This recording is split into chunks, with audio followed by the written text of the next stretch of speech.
Oh yes, Sasato left for Japan, so Iris is my assistant now. Order, please, let us resume proceedings. Witnesses, you will now retake the stand. Oh, they nervous. Greg's probably like, why am I here? I presume you heard the defense counsel's summation examination? Oh, yeah, Governor. I did, Gov, I did. Mr. and Mr. Skulkin. Call blimey! Was Call blimey a Cockney thing? I can't remember. This is gonna be hard work. Earlier in this trial, you gave the following testimony about your actions after you entered Windibanks. Well, it wasn't bad. Well, it was bedlam soon after, was it? I can't read. It was, Nash, it was. Didn't even have time to pull me dukes out me Lucy lockets. However, that was a lie. You brothers. Oh, blimey! On the night in question, you rifled through the items on the victim's counter. We never done nothing of the sort! How'd you figure that out? Oh. Well, that's a contradiction.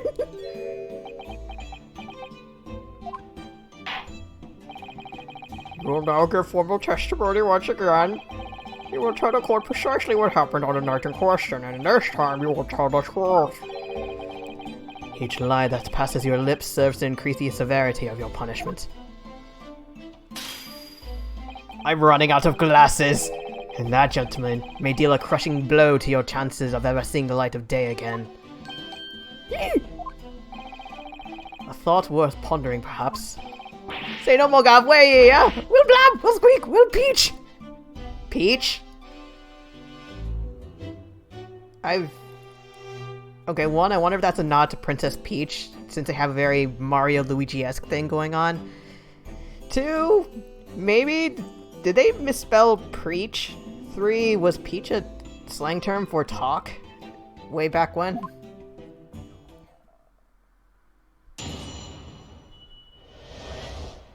Illegal entry, the whole truth.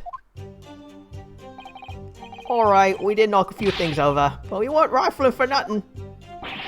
It was when we had the gunshots, see? Made us both jump and all that stuff went flying. Lummy, it didn't half give me a fright. We was thinking the shoot'd come out the door and get us next. We stuck everything back where we found it and scarpered. Straight into him in the black. We couldn't have shot the pawnbroker, see? We never even had a chance, did we? My face. So you admit to the defense's accusation. You did indeed ransack Mr. Windibank's countertop on the night in question. Oh, you did indeed ransack Mr. Windibank's countertop on the night in question. Not ransack, Governor, no.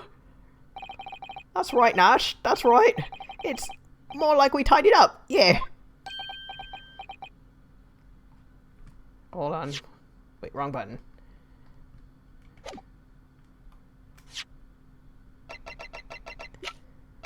Where is it? So, I'm assuming that... Okay, so they broke in between 1 AM and 1:30. If they just put everything back, they have a really good memory of what went where. Also, just that one corner? Sorry.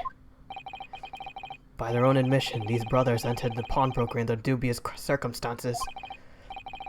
However, they panicked and fled on hearing the shot, having first made good their mess.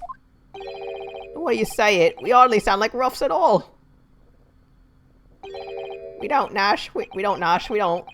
Can't he make us sound a bit more cutthroat? It can't just be coincidence these men showed up at Windibanks that night. I'm guessing Egg hired them to do something. There's more to their testimony than meets the eye. I'm sure of it. Also, Gregson hasn't gotten a single word in.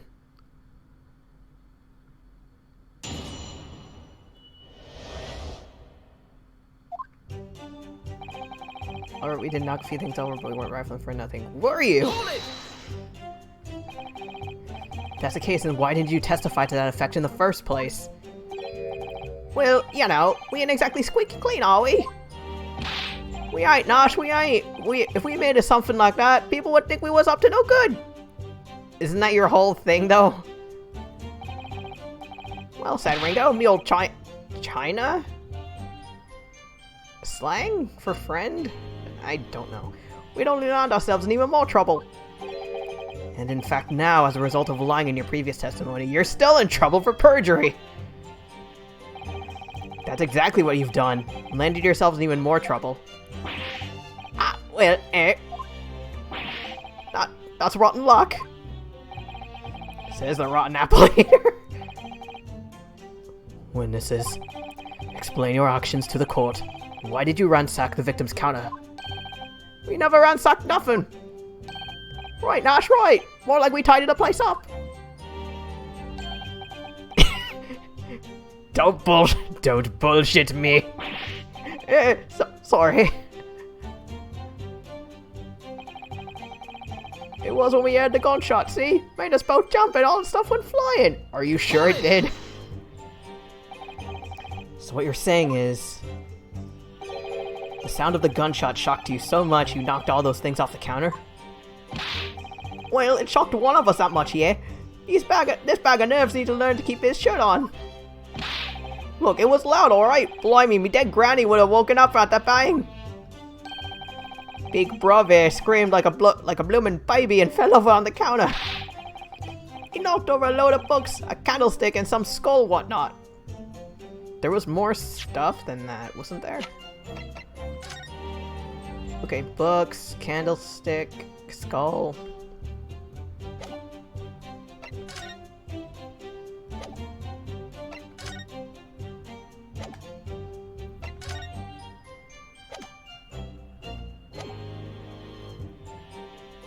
Maybe they just bumped the doll just an inch and that's what made everything else fall? I got tangled in some marionette. What knocked over a picture frame? What knocked them scales on the floor? It was like a domino effect. You've really mastered working quietly then. What a rocket! Me granny would have been scared back into her grave at a cloud out like that. So in short, the gunshot took you by surprise. And then some. It was, I mean... That right. Quiet as a mouse and all of a sudden, bam. Excuse me? Excuse me. Inspector Gregson, do you have something to add? Like I keep saying, I don't appreciate being lumped in with these scoundrels. That's it? No, something to add about their testimony. You seemed to react just now on what Mr. Skulkin said. Which Mr. Skulkin? The green one, sir. Did it make you think of something? It's probably nothing, of course. I wouldn't even bother to mention it, only... Well, the fact is, cases don't get solved if you ignore the little details. Just tell us what's on your mind.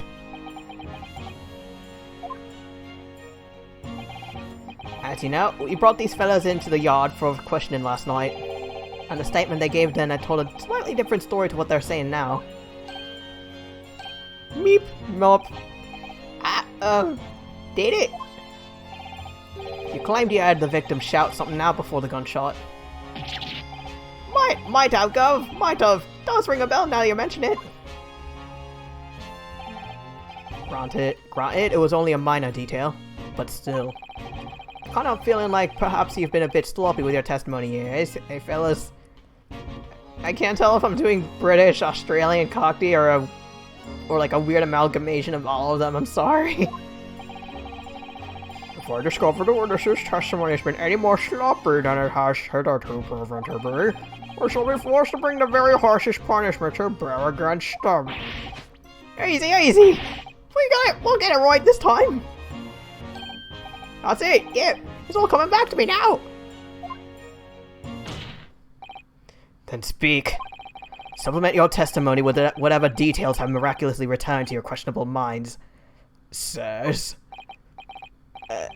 Right you are, Gov. Just before the gunshot, we heard a voice yelling out, "Give me that gun!" Wait. Wait. Didn't Gina already have the gun?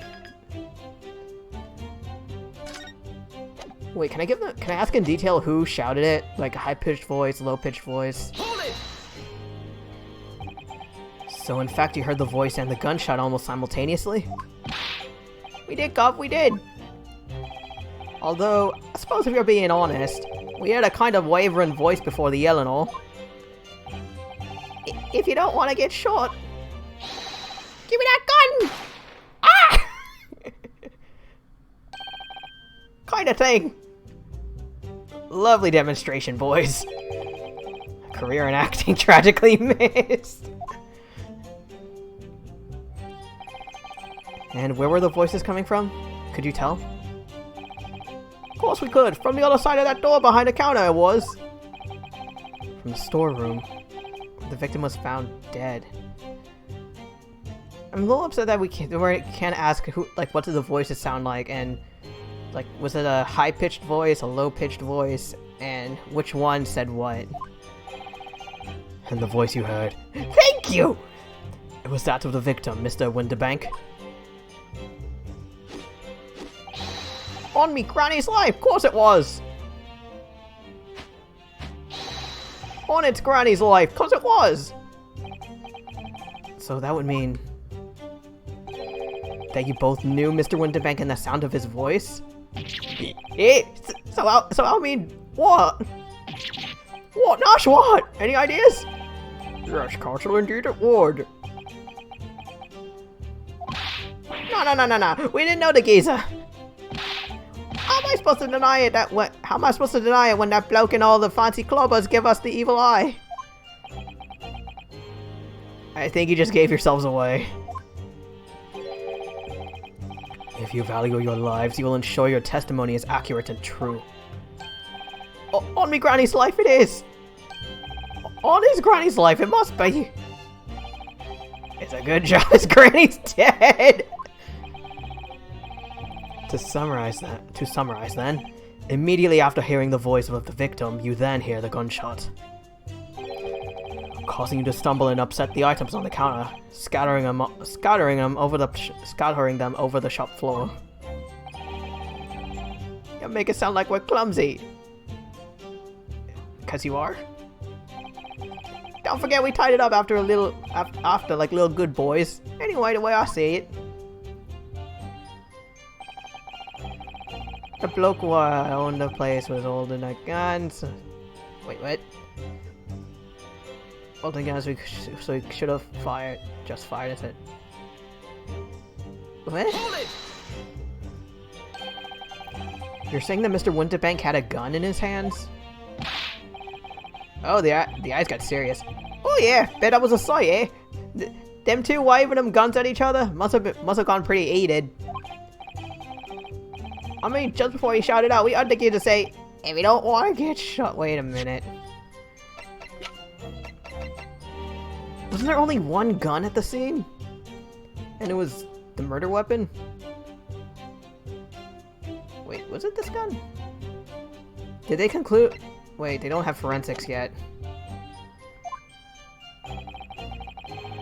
Didn't really sound like he meant it, mind. More of an empty threat, you could say. Mr. Winterbank was known to keep a revolver on the shop counter at all times. People say that's to protect the articles in his keeping. He readily put a bullet in someone's head if required. That someone being himself, of course. Not a good thing! Oh, grave! Extraordinary devotion, indeed, if alarmingly misguided.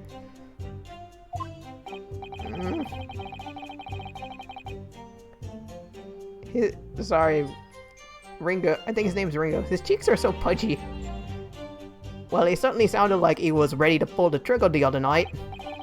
Only the person he was gonna shoot bite him to it. Cook this goose proper.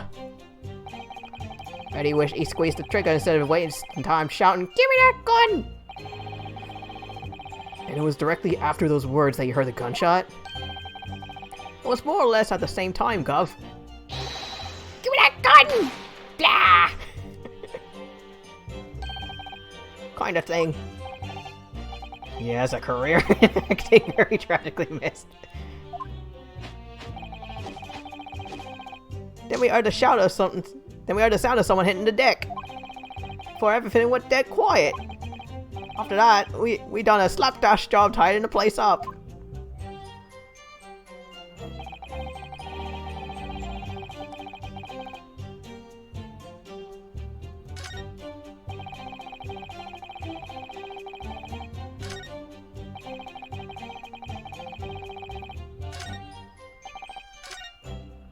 Okay, I'm a little thrown off by the whole give me that gun thing. But I don't know, I'm gonna try pressing the rest and see if something comes up. Hold it! So you didn't try to open the storeroom door then? Not on your life! It went deadly quiet after that, it did. Put the wind right up me! But anyway, the door was locked, weren't it? No way that was opening. It was locked from the inside. Oh yeah, it was locked from the inside. It was, Gov, it was! From the inside! The door was locked, but what about that little peephole? Right, so we had no way of knowing what was going on in there, did we? Unless there was some other way to get a view of the inside. Yeah, the peephole! Like through the keyhole or a spy hole, perhaps? Don't ring no bells, don't light no lights. We had to cut and run before we noticed anything like that. Are they both saying that in unison? Goddamn, that's dedication. We're still cutting our teeth in this game, see, but one day... Bam! We'll really cut the mustard. Please cut it out.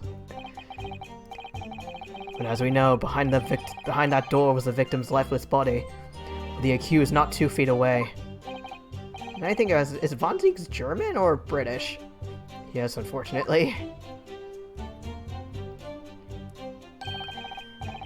Gina was in there unconscious with a gun in her hand. To confirm, would it be correct to say that neither of you set foot inside the storeroom? That's right, Gav. That's right. Couldn't have, even if we wanted to.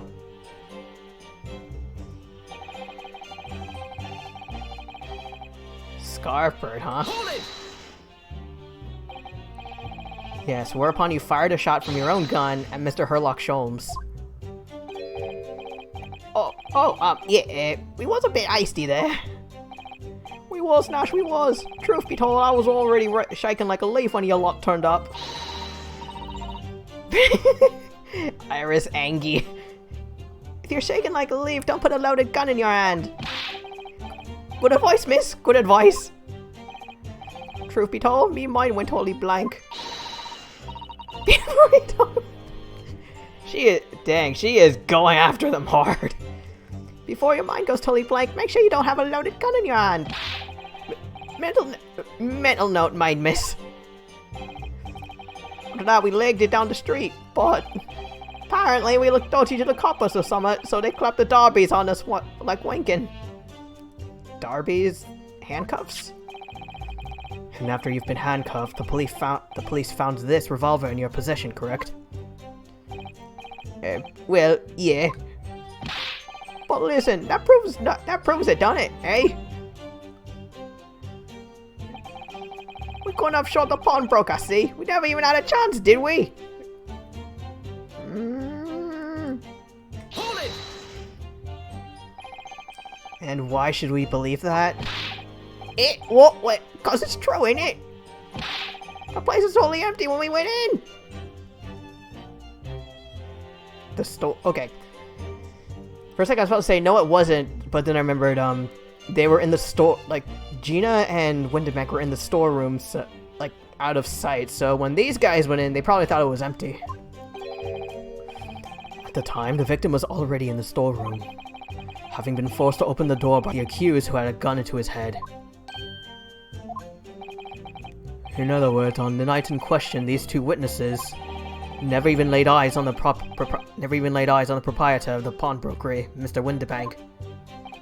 Correct? You got it, mister! Patty cake bakers, man. Down to a T! You got it! Damn! So the Skulkin brothers never actually encountered Mr. Windibank?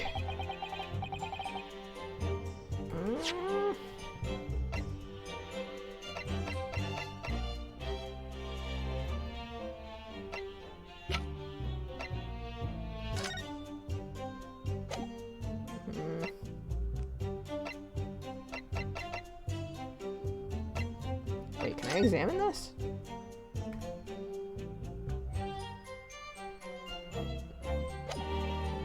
Excuse me.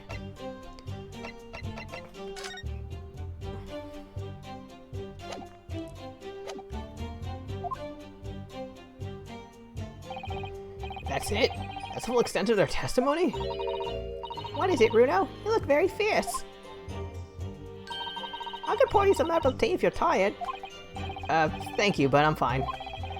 Being such a logical thinker, you'll probably laugh. But I feel as though these brothers are still hiding something. Something important. It's nothing more than a feeling, though. I have no proof to support it. Well, Phalans can be very logical at times. Sorry? People's expressions, the movement of their eyes, the words they choose. You can take all that in and your brain will quietly analyze it to come up with a Phalan like you describe. You concluded there's something suspicious about this testimony without knowing why, that's all. I think you should trust your instincts. Yes, thank you. Sometimes I think if she's 10 years old, I must be 5.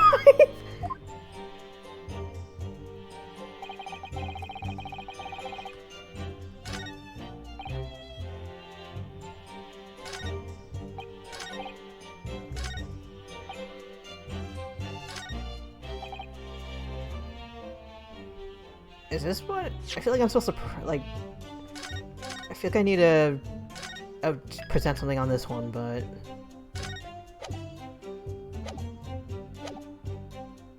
Unless...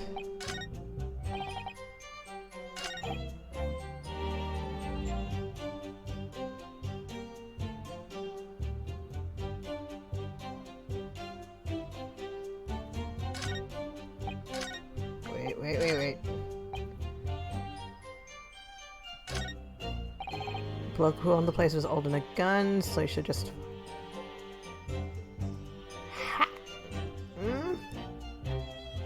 Wait, didn't they just say they never saw the guy? All they did was hear them?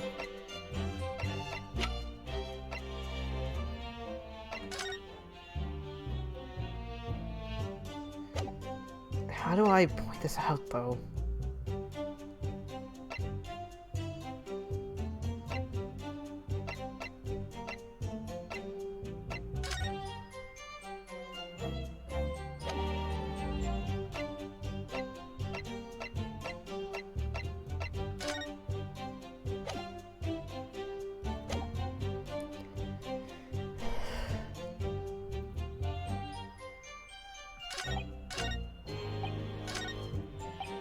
Wait, damn it, wrong button.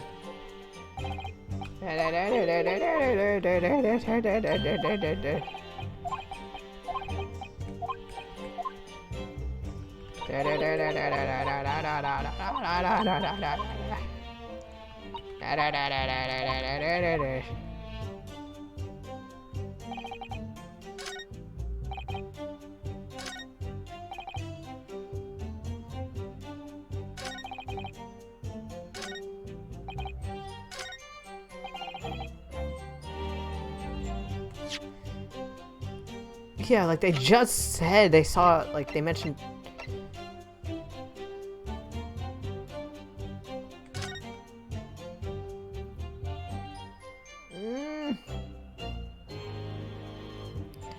Crap.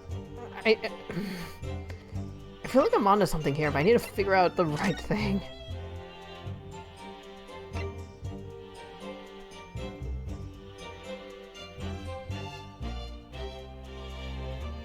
Entered the body from the back.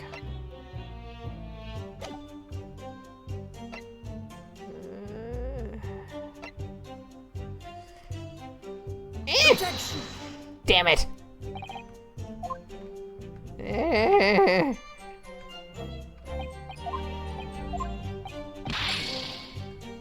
Eh.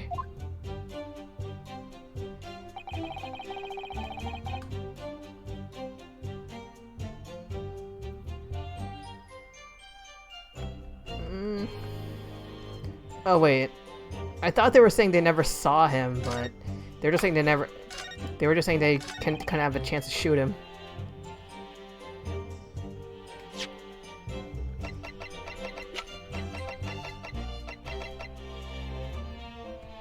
Objection! Yes! You're saying that on the night in question, the victim, Mr. Windibank, was wielding a gun, is that correct? That's it, Gov. You got the picture. Yes, now she has, no question. And yet the photographic evidence from the time of the incident clearly shows that Mr. Windibank was not in possession of a firearm of any description. Objection!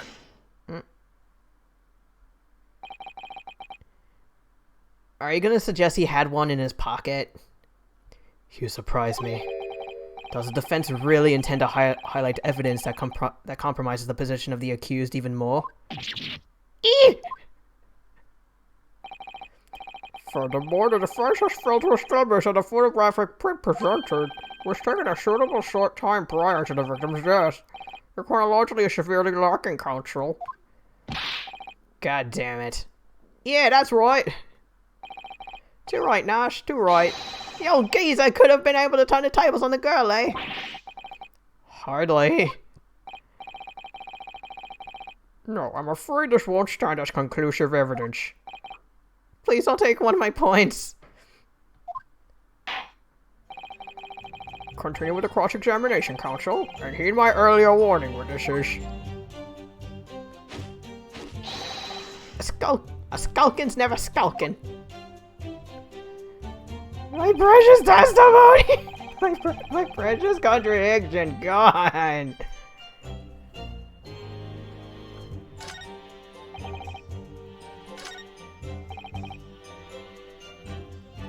Hey, Abba. Hope you're doing well tonight. Sorry for, I know I messaged you earlier, like, yeah, I was a little, how do I put this, like, I figured maybe you were taking a little break, and that, or if you were taking some time off from Twitch altogether, that's fine. But then paranoia got the better of me. It's like, wait, what if Ebba's sketch was hurt somehow? Physically or mentally? Family drama? Car accident? Dead? Oh no! So, please don't feel like you have to pop in. It was just me being a little anxious. Like an anxious meatball.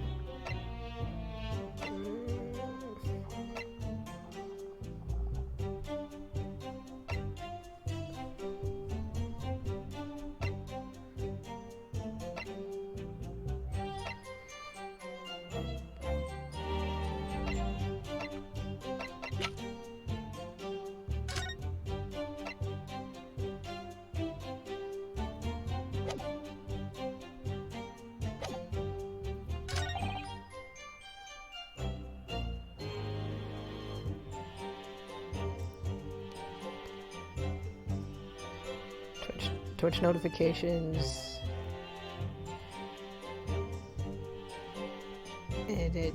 Okay.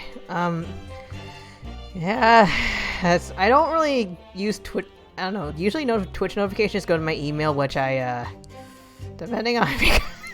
Unfortunately, my inbox is kind of like full of all sorts of notifications, like various channels I follow, but then I don't have the time or I'm not in the right mindset. As for the number of events, really hoping they were not too troublesome, and even if they were very brief and taken care of.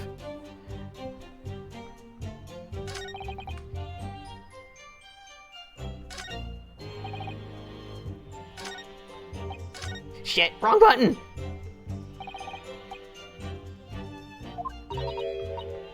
Any new info, Iris? Oh, I don't mind. Sorry, apologies for, messaging you through... I couldn't find it. I don't know. Blech. I stopped using Twitter ever since the 100%... ever since Musky Boy took over. So, it was kind of my only way of communication. Sorry about that. But I appreciate the, I actually haven't seen the message yet. I'll check. I can check on it. Do you have any preferences if I do it now, or should I save it till later?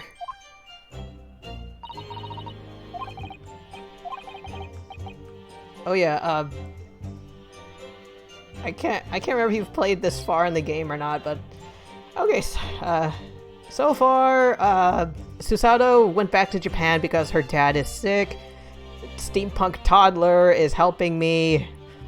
Gina, a blonde homeless girl, has been charged with murder, and I have to get her off the hook. And the Mario Brothers are here!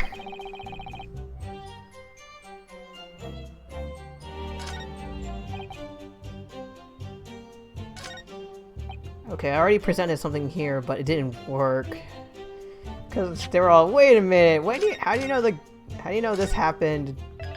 Like, how do you know the girl didn't lose the gun at some point? Can I press it again? Hold it! Oh yeah, that was a side to... give me something new! Didn't really sound like he meant it. More of an empty threat. Don't keep revolver.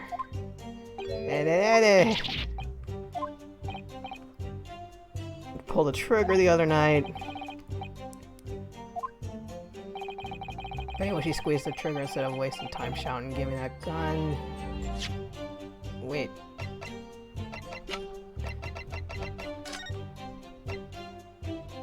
Single bullet wound in upper half of the victim's back. Instant death from postero anterior. So, the back? Bullet entered the body from the back. Wait, so, okay, so he was shot with his back while his back was turned?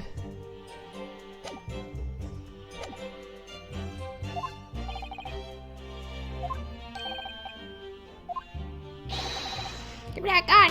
Fwah!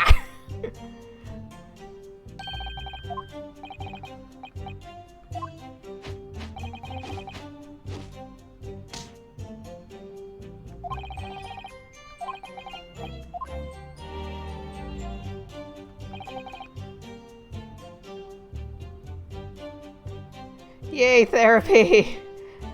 Also, like, do whatever you need to alleviate the stress. And I just hope my message didn't pile on even more of it.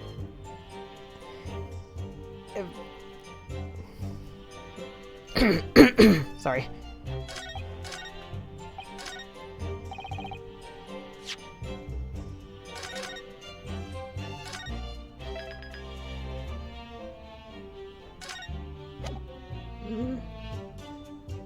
No, I don't think you're bringing down the chat.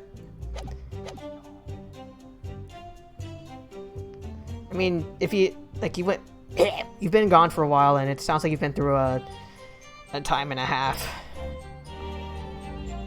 Oh, so...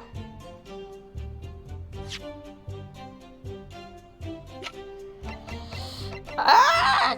Objection! Yes! Yes! Wait, is this the same thing?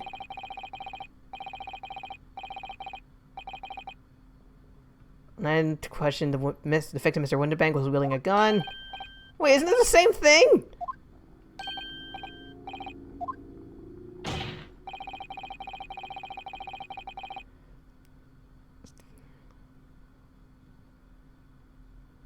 Sending you lots of hugs, Ebba. Oh, thank God. This is new. Mr. Winterbank was not holding a firearm of any description. Wait. Is this the same thing? Just different? Gordon Bennett, that ain't right. Objection! Fuck. Damn. Wait, is this different or new? It feels different, but new at the same time. There can be no question that the victim's revolver was used in the incident. I would remind the court that Mr. Windibank's gun was found at the scene.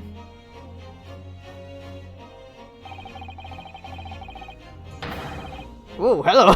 Not only was it identified as the murder weapon, but it was found in the accused's hands. Many hugs for you! But yeah, it's not... whatever's going on, do whatever you have to do to, take care of yourself.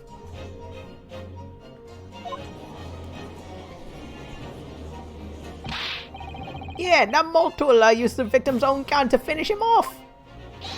Give me that gun! Blah! Kinda thing. Hold it! Stay exactly where you are, right there.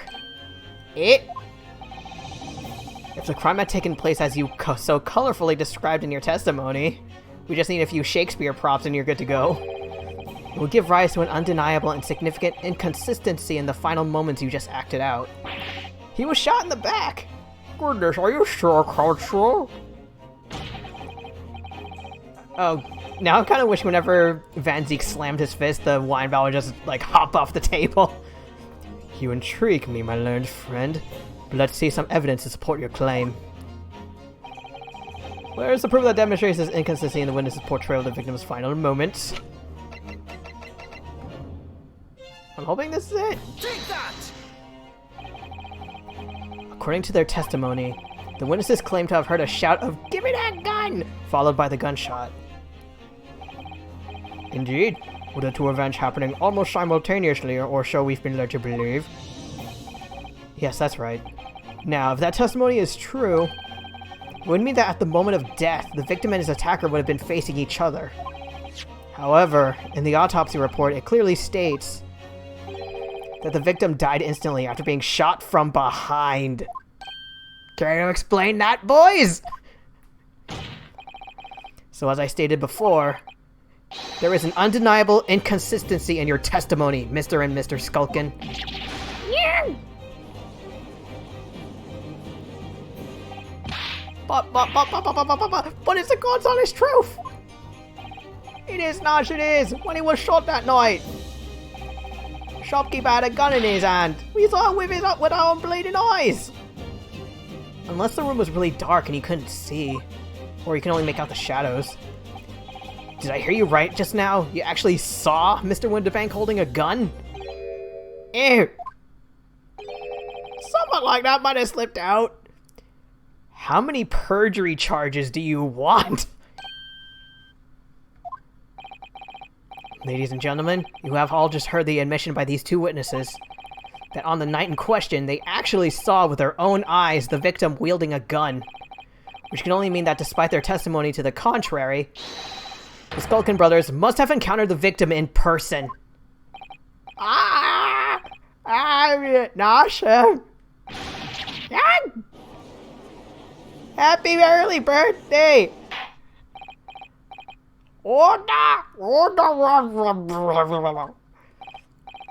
Witnesses, explain yourselves at once! Also prepare a birthday cake with these flames for biscuits. Well, thing is, they weren't supposed to, Ooh. It would seem that my previous warning fell on deaf ears. Why are you telling them to lie and cry in court? Unless you're involved. I've made it quite clear that false witness would be the death of you. Emphasis on death. Am I to understand that you replaced the untruths of your original testimony with renewed lies? Ever so sorry, Governor. Truth is, see, we, cut it out, Nash, cut it out. If we blab now, you know what he'll do to us. Wait. Okay, either Von Zeeks or this weird egg dude. Who likely gave us a fake name. I still can't get over it. Like, my real name is Eggs Benedict. I mean, Eggert Benedict. Wait a minute. Okay.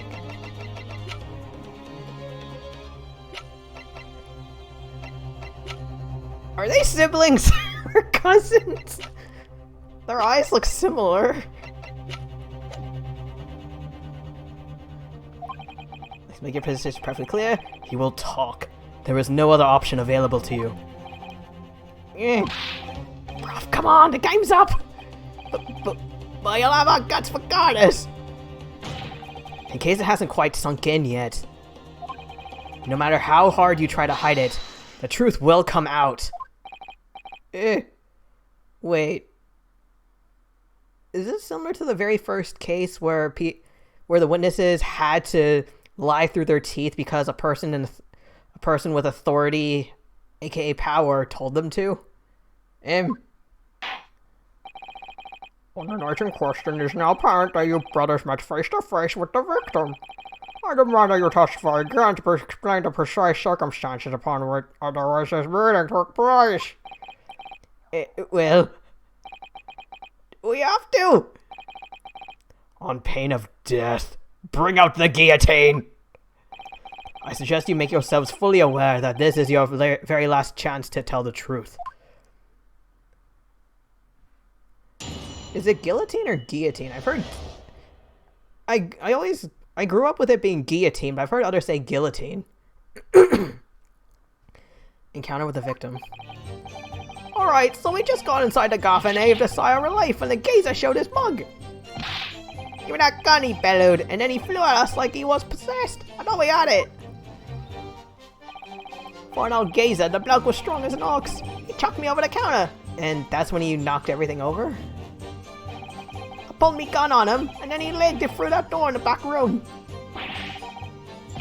We never had nothing to do with killing him. That's all what happened, I swear. So you're now telling us that moments before the victim was killed in that storeroom, you in fact encountered him in the main part of the shop? Well, yeah, sorry. Well, we'll find ourselves at an interesting juncture. This changes matters considerably. But honest, Governor, this time. Not this time. We ain't got nothing more to hide. Very well. Counsel for the defense, you may proceed with your cross-examination. Yes, my lord. This is it. The moment I've been waiting for. I have to go to the bathroom!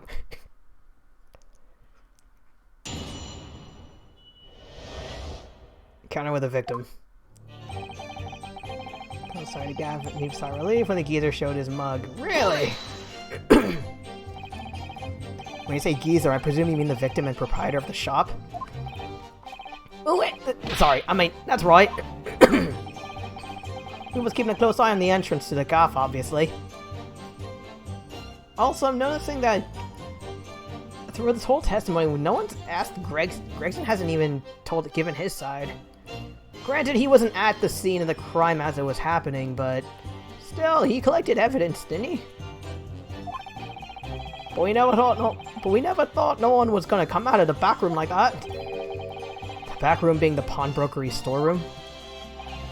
Yeah, that must be where he popped up from. Only place he could have been. My throat. So it would seem the victim was already in the storeroom when these brothers entered the premises. Which means Ginny must have been in there at that point as well. Well, that doesn't make sense. Does it? If Gina had threatened Mr. Windibank into the storeroom with her at gunpoint, then why would he have emerged from the same room all alone when the brothers arrived?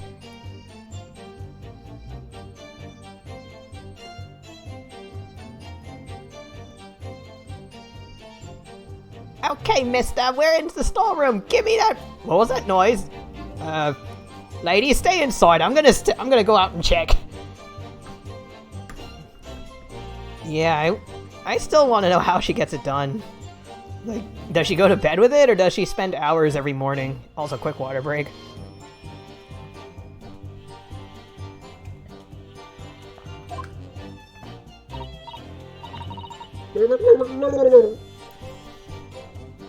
Iris, honey.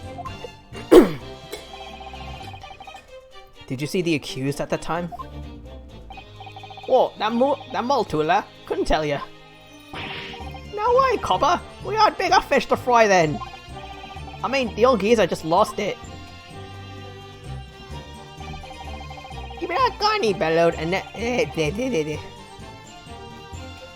Like he was possessed. With what?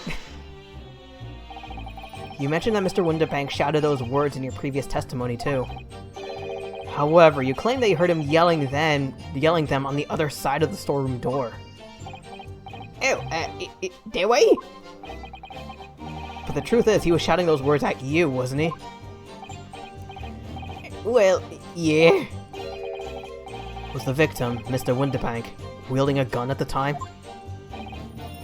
Was he ever? Blimey lummy. A great ugly barrel he had, pointed straight at me frontispiece. Frontispiece? Your head?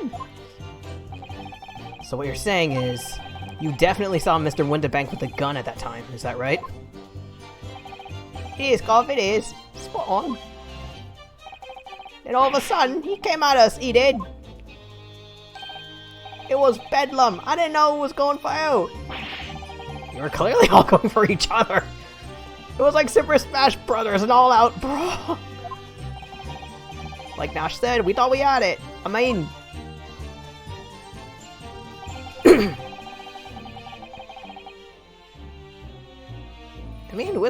Windibank is pretty big. Also, how far did he throw you? Yes, I noted that you mentioned the counter in your previous testimony. Well, yeah, of course we did. He knocked over a load of books, a candlestick, and some skull whatnot. I got tangled in some Marriott. Oh yeah, they said this before. There's domino effect, encore edition. They got tangled in some marionette, one knocked over the picture frame, one knocked the scales. So in fact, it wasn't the sound of the gunshot that shocked you and made you knock those things off the counter. Well, big bruv agent went flying over the counter like a gunshot, I can tell you. And the old geezer pinned him. Did Windibank just get, like, Dragon Ball Z throw him? He did, Nash, he did. If he hadn't been there, the bloke would have flattened me like a bloomin' pancake in seconds. Sorry, my face. At the time in question, the alarm was raised at the local police station via a secret cable from the pawnbrook ray. There was a button under the counter used to activate it, which was presumably pressed by the victim. They had those back then? Past technology is amazing. Like, granted this is a fictional past, but yeah. That's right. When the brothers fled the scene and back onto the street, they ran straight into the arriving police, didn't they? Poor Mr. Windibank. He did everything he could to protect his shop.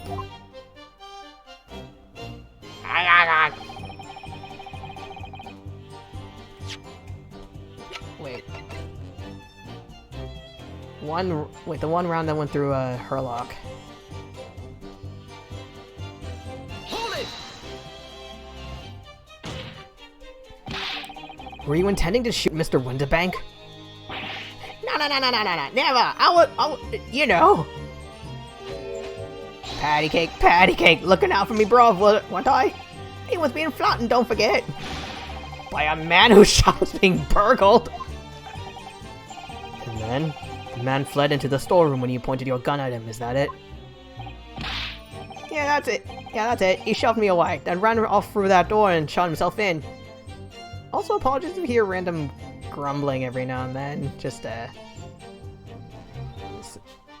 very slight stomach issues. I kind of ate a lot for dinner, so... There's something about that last remark. Wait. He shoved me away, then ran off through the door and shot himself in.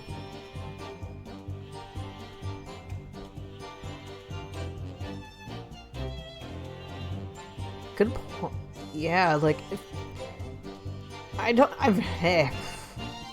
only worked in retail once, and thank God I've never encountered, like, a thief situation. Angry yeah. But, yeah, I guess if someone was... If I were a shopkeeper and someone would just... I don't know, maybe someone just broke into the store and I chased them out and I scared them off. Instead of just like hunkering down in the store, I'd probably go running after them or just stand outside the door to make sure they don't come back. I wonder why Mr. Winterbank ran away into the storeroom. What? Well, according to what everyone's saying, Jenny was in there waiting for him with that gun. Oh yeah! Gina allegedly used Mr. Winterbank's gun to threaten him and force him to open the storeroom door. In which case, how did the gun end up in Mr. Winterbank's hands again? I've no idea, but that is strange, isn't it? There's a little inconsistency, could be significant. I almost get significant. Look, the point is, me and me brother. That's right, Nash, that's right. Me and me brother.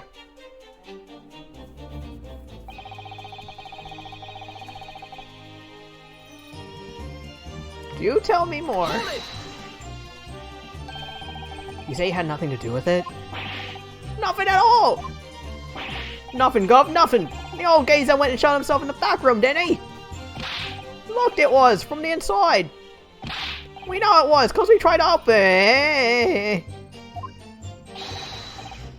But it's a decent door, that one. Good and strong. Wouldn't budge an inch. So in the end, the situation remains unchanged. Inside the storeroom with the pawnbroker, there was only one other person.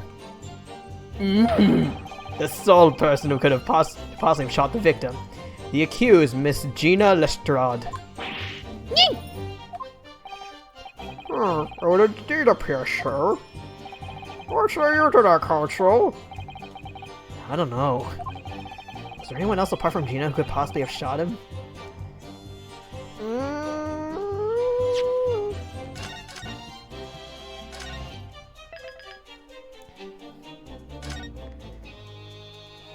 Empty glass case.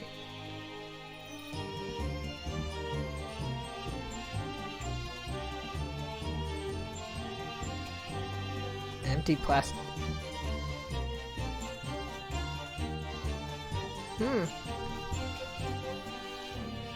Wait, so theft was a...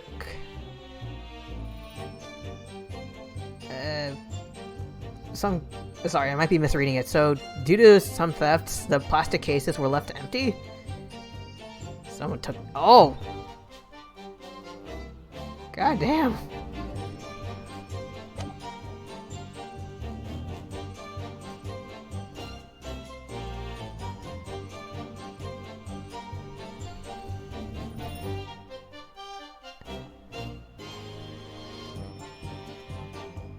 Shoplifting. On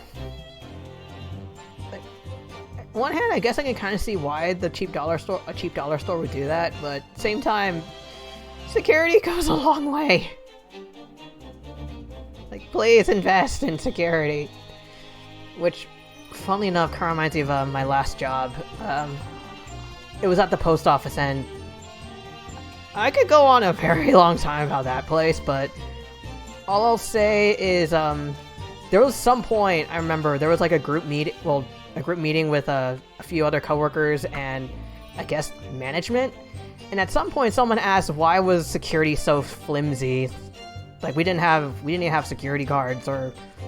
The only quote-unquote security we had was some sort of door that would only open with an ID card. And...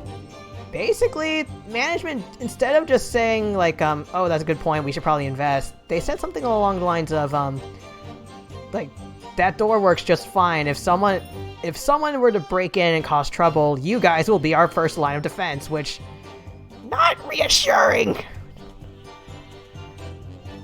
Funnily enough, now I think about it, I think at that point, I was sort of known as, like, the quiet coworker, so when they started saying stuff like that, I kind of started snarking them, and all of my coworkers were looking at me and just went, holy shit!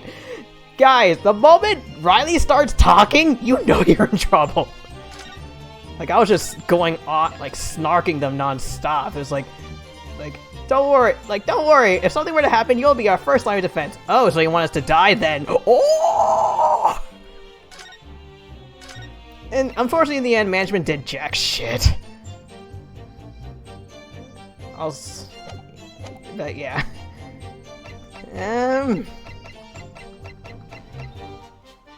Who else could have been there?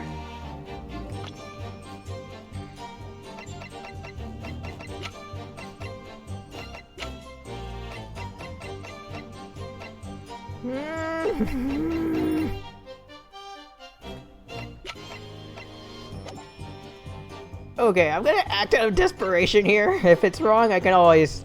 I'll either loop back to this moment, or I can just reload. Mr. Skulkin. What? What's that look for? From the moment you admitted that you encountered the victim face to face that night, the course of this trial changed completely. Did it? Oh. It did? What is your point, my learned friend? The question we must answer is, who could have shot Mr. Windibank? And it is the belief of the defense that the defendant is not the only possible answer at all. Wham! You have my attention. In that case, let us return to this plan on the premises. Yeah, screw capitalism. Oh yeah. I vaguely remember something about like if something gets stolen, it's coming out of your paycheck. And then there was something else I heard. There's this podcast I follow, and the host, a lady named Tara, she was talking about how she worked retail, and they did a thing where if someone was shopkeeping, you aren't supposed to approach them because they could be armed. But still, yeah, just please, homeless people need all sorts of help and love, and capitalism can kiss my ass. Let us return to the plan of the premises.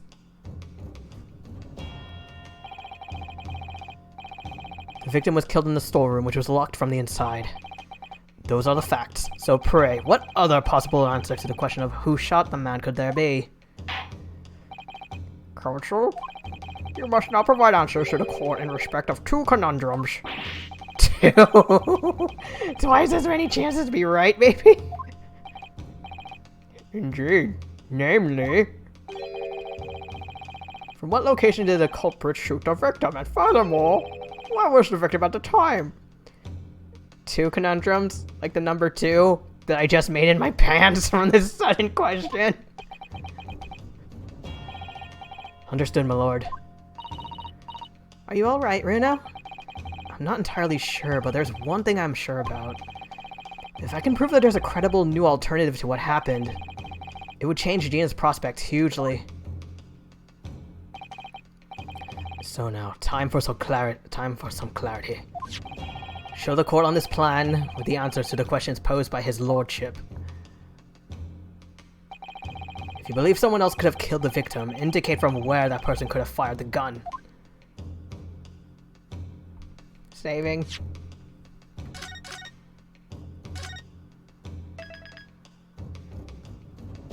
Always approach with caution. When in doubt, don't approach them. There was also... I heard from, there was another alternative, but sometimes it didn't go well, where the same podcast host lady I was talking about, she, something they were told was, let's say you see someone shoplifting, and you go up to them, it's like, hello, can I help you find a shirt? Why would I want a shirt? You know, for those jeans you just stuck in your pants. And from what the podcast lady said, 9 times out of 10, that didn't work.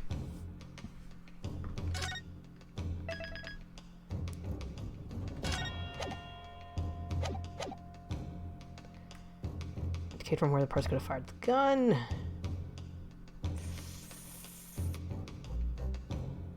Okay, he was killed. If he was in here, it would have to be from outside, right? Please? The defense believes that the culprit could have shot the victim from this location here. And in answer to the second question, Assuming the culprit fired from the location indicated, where was the victim at the time? Inside? I think. Either inside or on...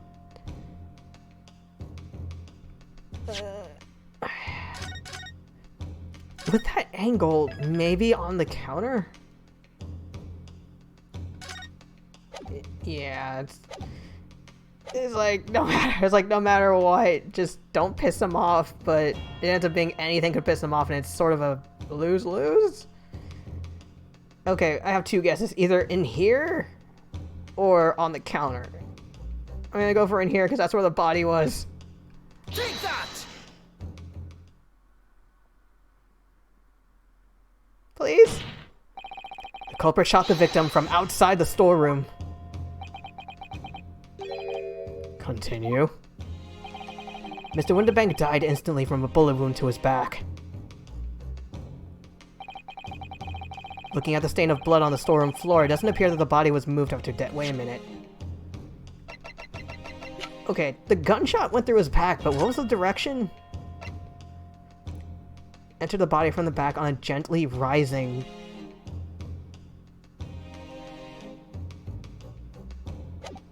So, it would have gone through his back and up his shoulder? I think. Looking at the stain of blood, which tells us that he was almost certainly shot while he was in the storeroom. However, the crucial point is, where was the shooter when the fatal bullet was fired? Sure you are adamant that the shot was fired from outside the storeroom? Well, according to the Skulkin brothers' earlier testimony... Bowman got on him and then he legged it through the door into the back room. If Mr. Winterbank ran away through the door, we have to assume that the door was open at the time. Oh!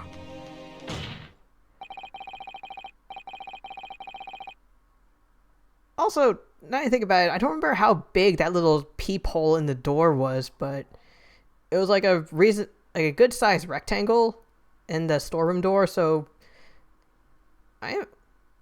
what if the killer was able to reach his arm in there and lock the door?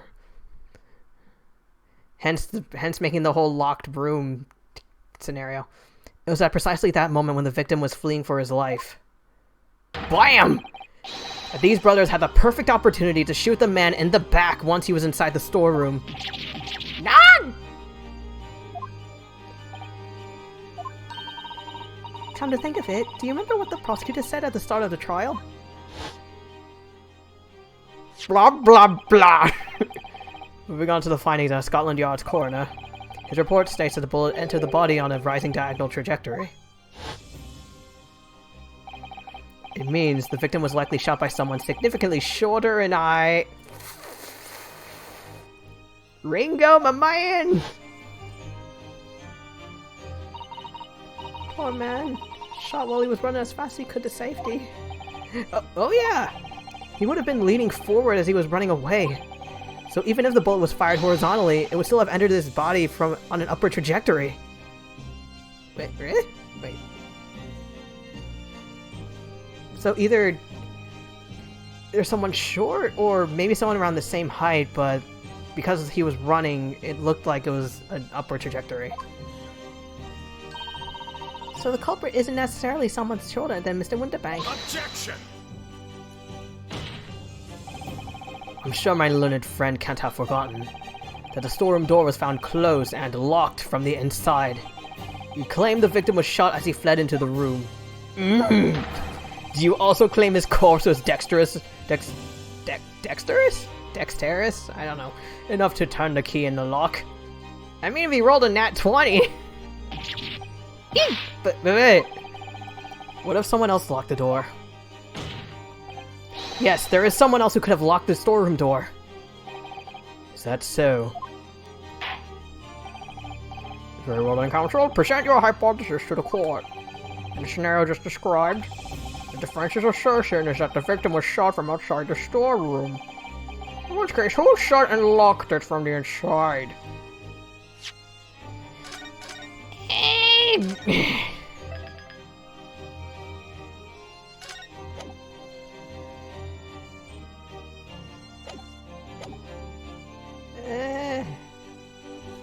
Wait, hold on. Okay, so he died upon entering?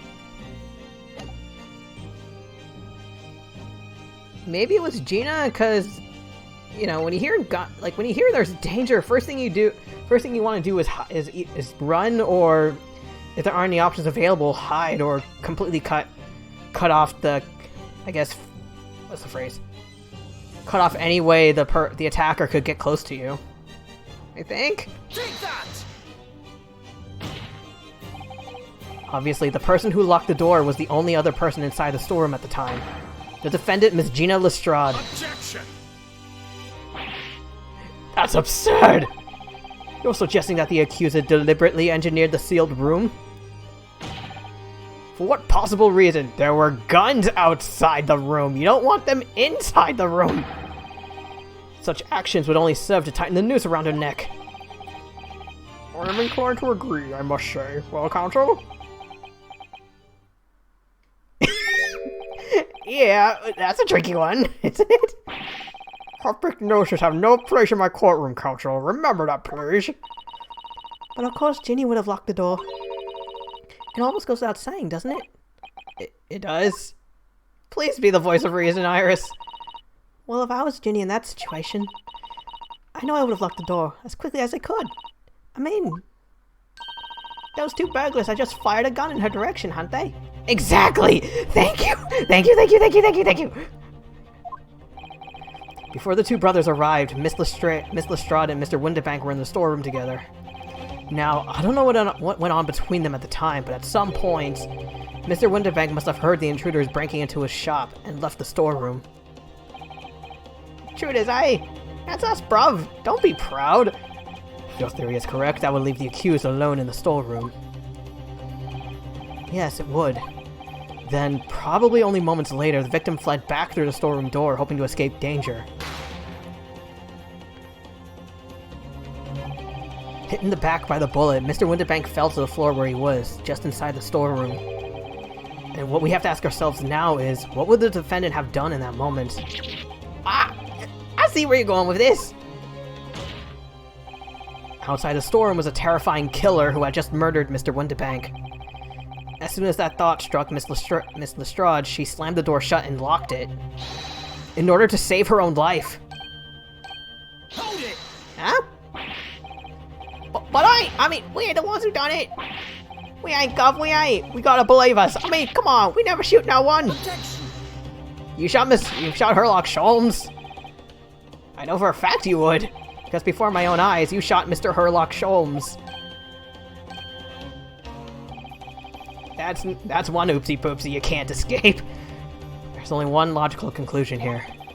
Mr. and Mr. Skulkin, you brothers had every opportunity to have been the true perpetrators of Mr. Windibank's murder.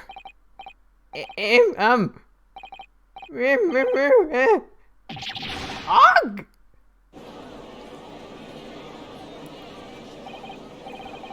Where does this leave us? Did we just say it wasn't the pickpocket who shot the pawnbroker after all that? I should have known it was those three brothers. There's only two! Feel like a shady dense forest. That was amazing, Runo.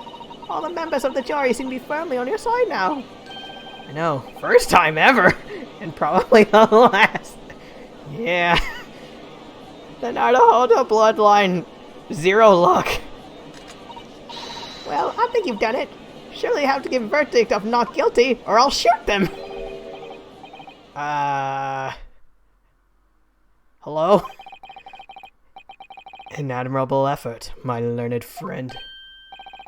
What's this now? He's laughing? Your wig! Fix your wig! You find the situation amusing, Lord Fonzix? I myself find the defense's argument most persuasive. This is probably class number 10. I dare say. Such chicanery. I think I pronounced it right. Chicanery is the bread and butter of the street performers in your provincial Eastern. Oh yeah, I forgot. This guy, like, I think he has. I like his character design, but because it's old-timey Britain, he racist. But such blatantly malicious conjuring tricks amount to nothing more than inexcusable pettifoggery here. Eh? The hypothesis you put forward so ostensibly, credibly cannot and will not stand. Because, you see, it contains a fatal flaw. A fatal flaw? Do you mean to tell me that you're unaware of your logic's failing? Oh, sure. Oh wait, I'll say, Lord Van Zeeks! Might be an idea to add to explain this bully conjuring trick or whatever it is to the troops on the ground, very much so. The fatal flaw in my learned friend's argument is really very simple to understand. There goes glass number 10!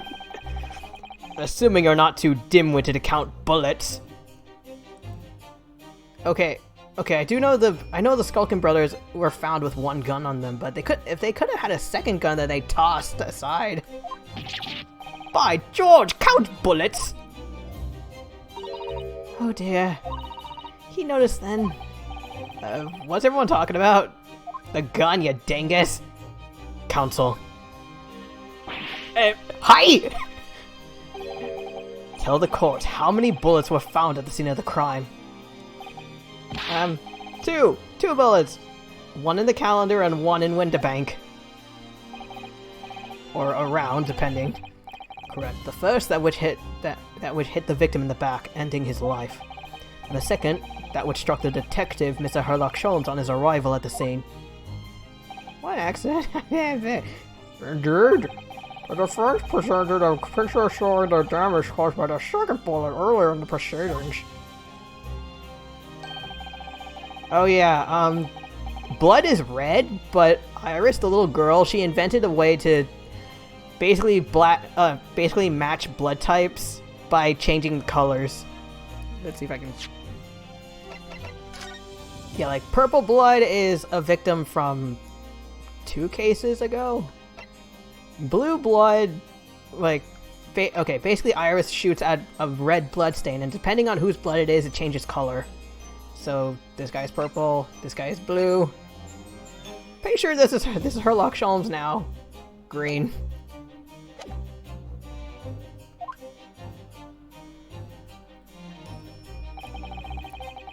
Your lordship's understanding is correct. Furthermore, we know there are 2 firearms involved in the incident. The revolver belonging to the victim, Mr. Winterbank, and the Skulkin brothers' revolver. The evidence shows that a single bullet was fired from each gun. Yes, indeed it does. A single bullet from each. Now then, my learned friend. You yourself told the court only moments ago that these 2 brothers shot Mr. Herlock Sholmes right before your eyes. Yeah, they did. Oh my goodness! Oh yeah, this jury dude, he's obsessed with stereoscopes, which is some sort of, I think it involved, I heard this game was originally on the 3DS, so it was sort of playing with the 3D feature. It's a little weird on 2D PC though. I think you'll find that if the single bullet was fired from the brother's gun hits Mr. Sholmes, it means... Oh, she's sweating! Winterbank not shot by same gun. Stop. Only 1 bullet. Stop. Exactly.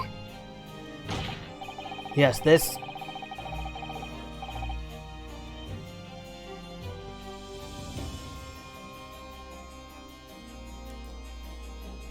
Nice cravat, street performer presented an ostensibly credible argument. However, it was never anything more than a diversionary trick with no hope of standing up to scrutiny. Now!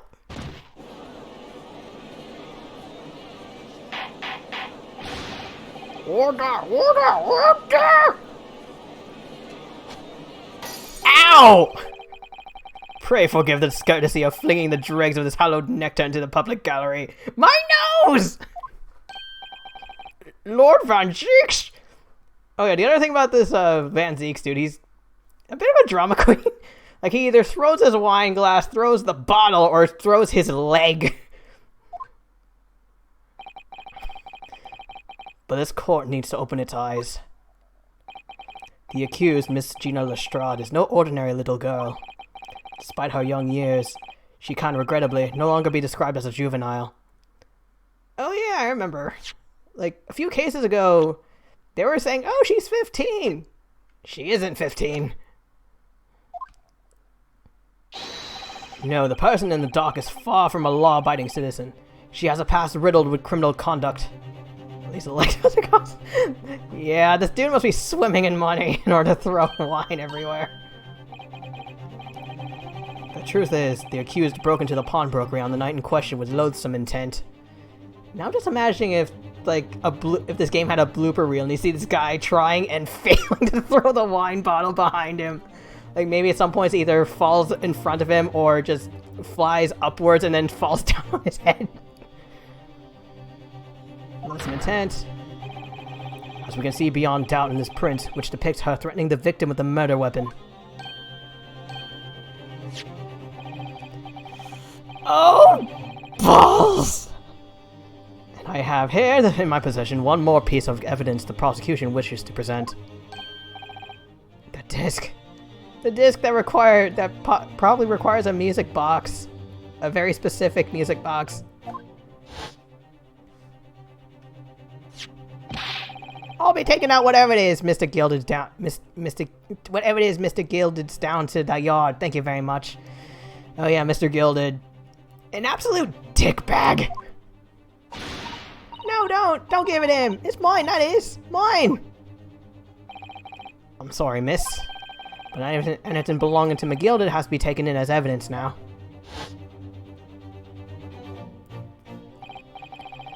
Yes, that music box disc.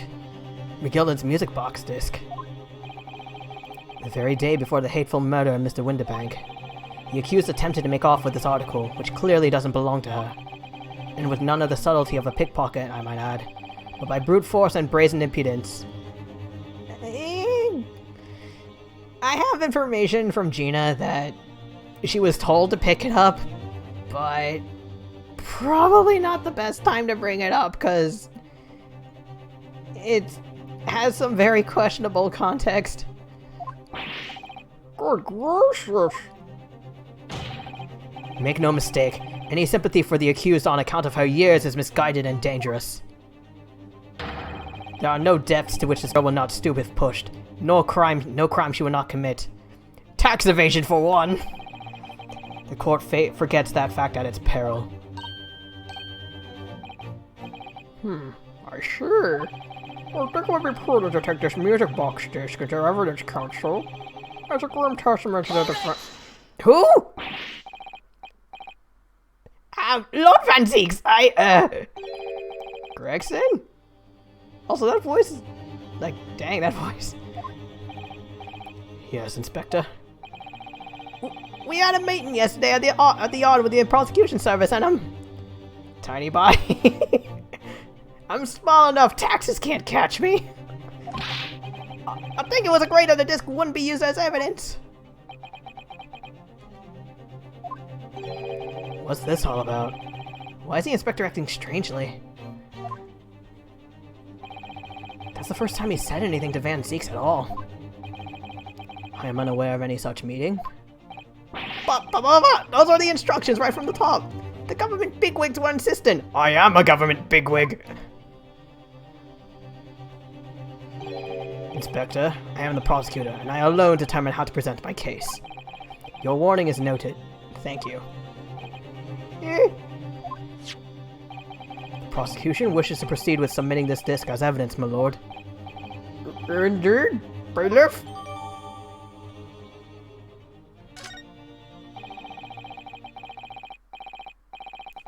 Hold up. Iris, can you shoot your gun at this? This is blood. Yes, you're right. Just a small smear, but definitely blood. Actually, I feel as though I might have noticed that before. My time to shine again! Yay! Gun time! Can we get this done quickly, Iris? In a flash. Where's there smoke over there? Sholmes' blood? Ooh, a lovely bright shade again. Wait, that color. What is it? It's just that green. It's not the first time we've seen that color, is it?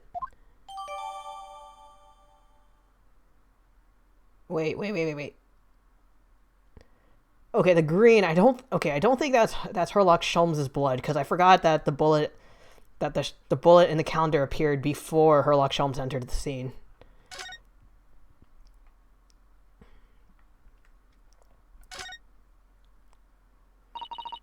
For McGilded. That's the man he defended in court a couple of months ago, isn't it, Runo? That guy was an asshole! Yep, or rather mistakenly defended. I wonder what his name is doing on the back of this disc. That's a good question I'd love to know the answer to myself. Let's shove it down his throat! The prosecution has established the accused's motive, opportunity, and baseness of character. There was nothing more to add.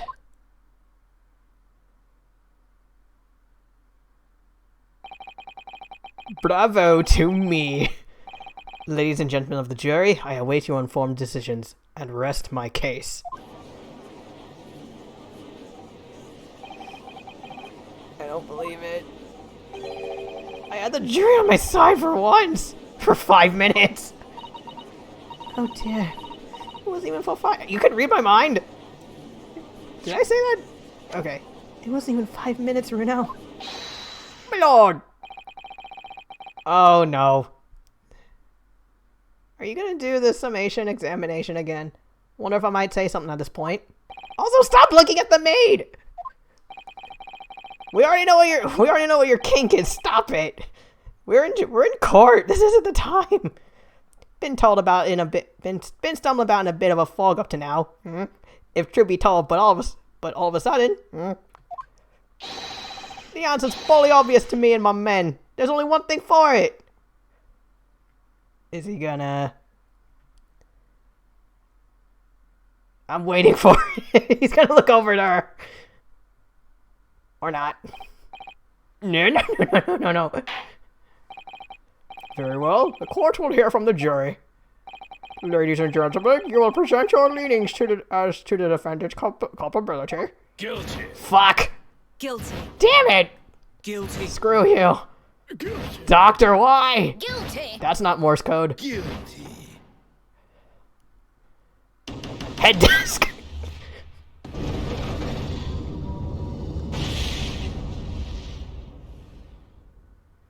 Oh yeah, apparently in this court system they deal verdicts via fireballs. We have a consensus among the jury, it seems. When you have eliminated the impossible, whatever remains must be the truth. That's my line. I wrote that. Finally. How dare he use it against us? I'll sue him. Don't worry, Iris. I don't think we're finished yet. Oh yeah, Iris is an author. And while she is very young, she's also a child prodigy. There's still more to this case than we realize. There must be, because there's one thing that I'm absolutely certain of. Gina didn't shoot Mr. Windibank. That's beyond any doubt. Is this a to be continued? Very well. We will proceed with the second summation examination of the day. Mr. Foreman, are you and the other jurors ready? Garadep Squadron is primed and ready for action, sir. Are you gonna do the thing? Okay. Very good. So, ladies and gentlemen of the jury, you will each explain on what grounds you have now determined the defendant to be guilty.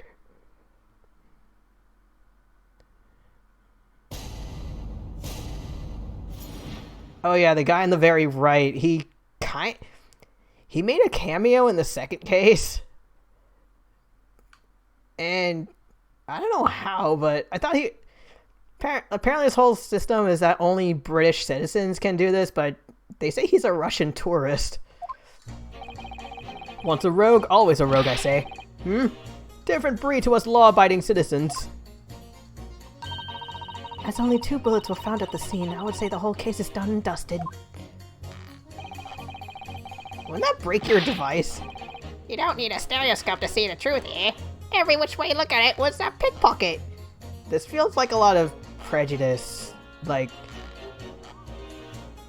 I don't know, something along the lines of going through the case, presenting our evidence, like, wait a minute, this kid picks pockets? Guilty, guilty, guilty! I never imagined that simple operation would cause me such grief. Stop worrying about the scalpel you left in someone's body. We're in trial right now. We'll see you for malpractice later. The accused attempted a theft on the previous day. I can see I'm in for a busy day ahead. I am ballistics expert. I have seen many shootings. I just realized this is the heavy from TF2. Just ballistics expert, shootings, guns. Just replace it with like, I am heavy weapons guy. And this is my weapon. Please, our person's already dead.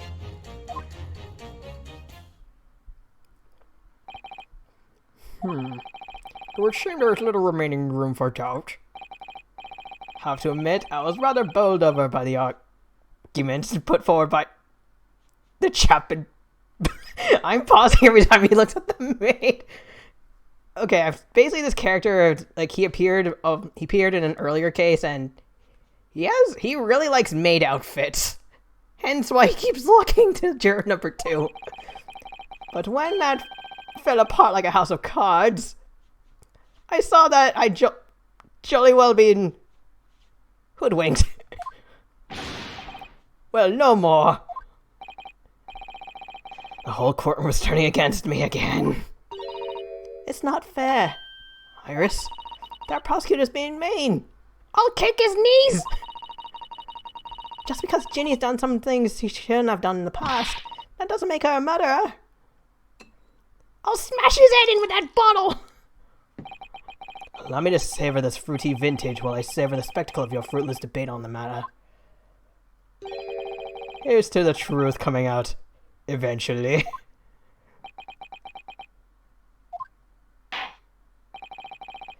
That's enough preamble. Counsel, proceed with the summation examination. Slap. Yes, my lord.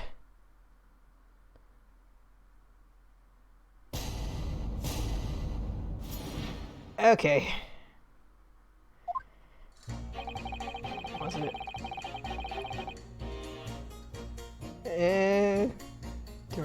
Are you sure? Hold it!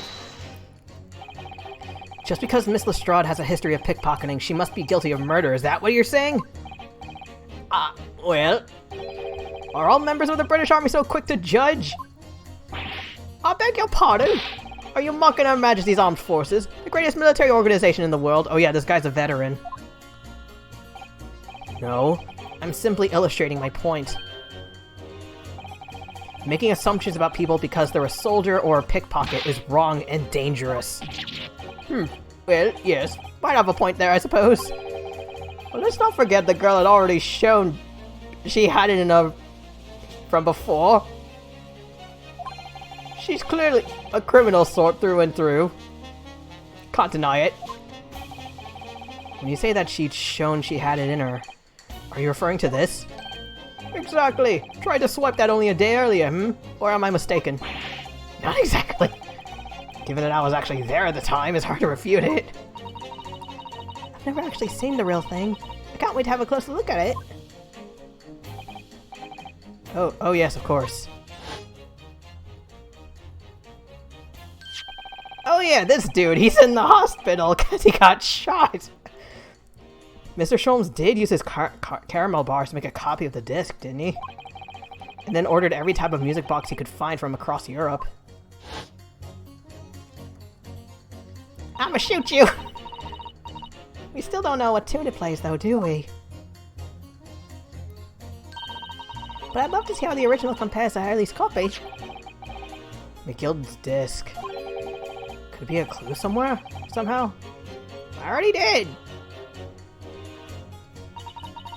As only 2 bullets were found at the scene, I would say the whole case is done and dusted. Hold on. Just want to make sure I have seen everything.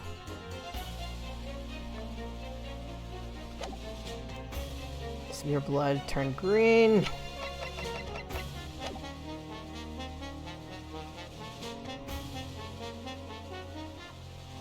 You sure it's dusty? Bullet!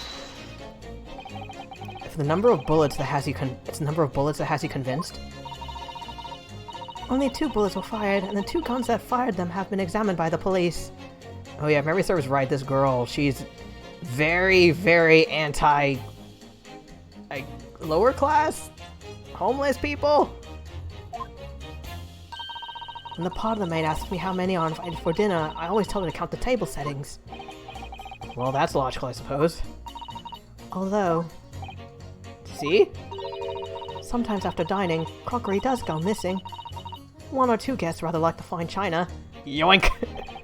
Does your employer dine thieves? So I suppose... if there was another bullet somewhere of which we were unaware, I'd have to reconsider my position.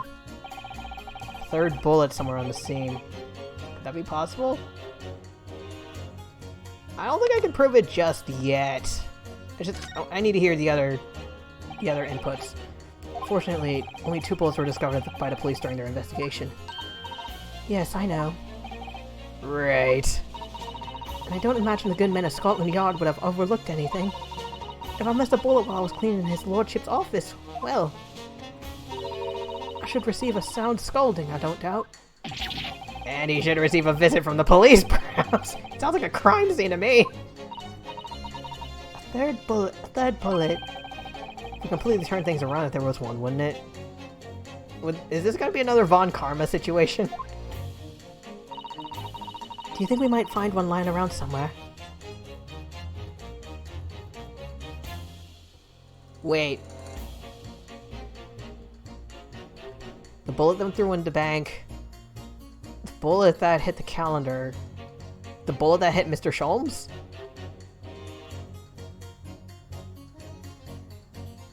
I think that could be it.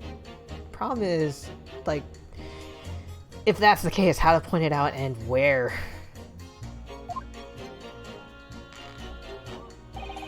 You don't need a stereoscope to see the truth. You're gonna break your stereoscope, sir. Bullet! So if I understood correctly, you need 2 pictures. A left one and a slightly different right one. Exactly. Then you can see the scene in 3 different dimensions. Like this. Oh god. Last segment, they did this whole thing of crossing your eyes. Like, almost all the characters did. I tried it. I couldn't follow along. Well, for one, I don't have a mirror with me right now. I didn't have a mirror with me at the time, and I know growing up I've tried crossing my eyes, but to no avail. So as far as I know, it might be something like that you can only do if you have the genetics for it. So we have 2 bullets. I don't suppose you can see anything useful with them. I think you'll find that no matter how much you squint, the truth of the situation always looks the same here. The only person who could have shot the victim is that girl in the dock. How can you be so sure of that? Think about it. The Skulkin brothers shot the great detective, didn't they? Yes, that's been mentioned once or twice. Well then, surely it's coming to focus now, isn't it? My eyes hurt! This is a waste of time. I'm not going to change this man's mind anytime soon. I never imagined. Yeah. Would you like to delve more into your malpractice? Bullet! Would you please stop muttering about things that have nothing to do with this trial, sir? The defendant's life is on the line here. Oh, alright, thank you for tuning in, Ebba. Hope you have a good night, and best of luck with everything. Lots of love! Well, the thing is, I couldn't really say that it's nothing to do with this trial, to be honest. My patient is Sherlock Sholmes. I mean, there's no question that the man was shot, but the bullet has simply vanished from his stomach. It's quite inexplicable, don't you think?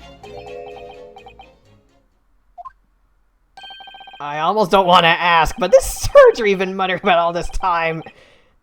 Were you operating on Sherlock Sholmes? I freaking called it. What was the fellow's name now? Herdlich? Herdlich? No, Herlock? No, Herlock? Why are you here? Go back to the hospital! Sherlock Sholmes, by any chance? Yes, good lord! It was a Herlock fellow! You're the surgeon that operated on him? That's right. Using the very latest anesthesia techniques, I might add. It was a fairly major op, I can tell you. This is crazy! Go back! Go back to your workstation! Let me see. The fellow was brought in not long after midnight, if I remember correctly. They said he'd been stopped by some criminal or other, so I opened him up like a shot. Lovely. But the funny thing is, I went over his insides with a fine-tooth comb. Creepy. And couldn't find a bullet anywhere. So I'm afraid I had to throw up my hands and just stitch the fellow back up. Lovely. I hate to state the obvious, but... Yes? Surely that's because the bullet is still at the scene of the shooting? The counsel for the defense is correct. As is clearly shown in this photographic print, the bullet the Skulkin shot... That appeared before he was shot, though. One of the Skulkin brothers fired at Mr. Sholmes, hit him in the stomach region, then exited his body and lodged into the shop wall where the calendar was hanging by the door. I think I'll find it really quite simple if you just consider the problems three-dimensionally. Unless it was a whole art, I guess a background art situation where maybe they didn't have one ready for the store at night, or they didn't have one for the store at night and they weren't able to swap it with this one during the day. Like, I'm pretty sure that that calendar was already shot through before Herlock Sholmes took the bullet. I'll have to recheck. Who do you think I am, Sonny? Juror number 4 is about the best I can do. As soon as I saw the wounds in the man's stomach, I flipped him over. Like a pancake? Are you saying you checked his back? Of course I did, and there wasn't a trace of injury. No sign the bullet had left the body.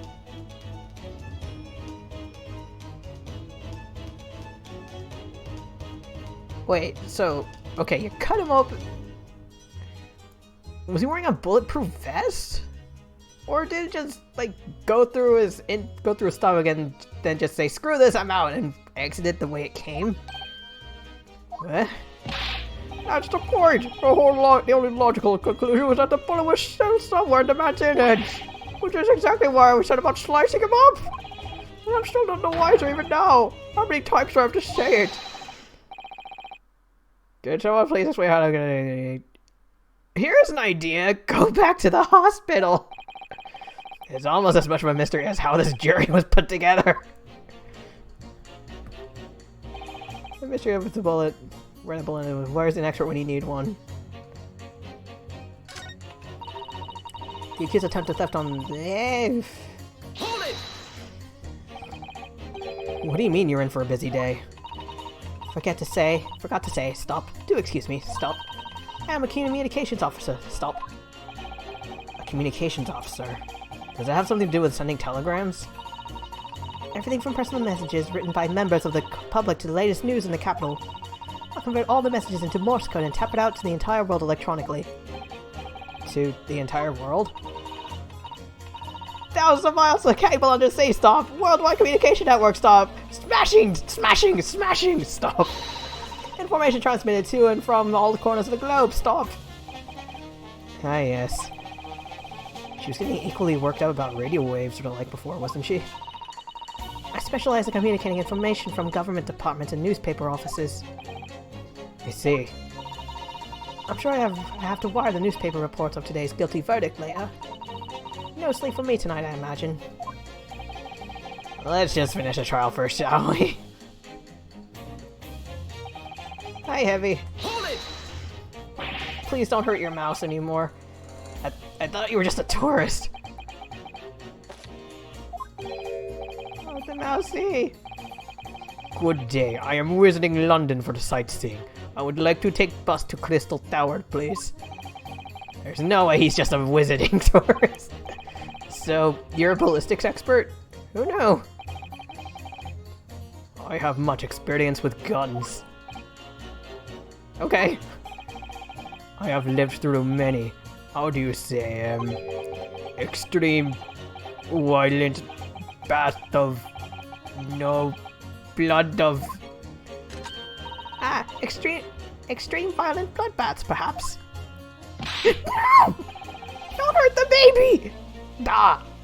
Those extreme violent bloodbaths. English is a very difficult tongue. Considering the sort of people you associate with, I'm surprised you still have a tongue. Anyway, if you have questions about bullets and guns, you ask me. There's nothing I do not know. No mystery I cannot solve. Mystery, eh? He's very confident in his knowledge of guns, that's for sure. But, little mousy. But if possible, please, only in Russian language. He's not very confident in his knowledge of English, though, is he? No. Still, we should bear it in mind. He's our man if there's a mystery about guns or bullets. Didn't we just talk about one? Van Zieks has managed to convince everyone.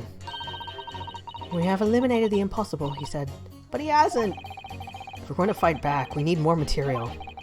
We have to fight back. We have to turn this trial around again.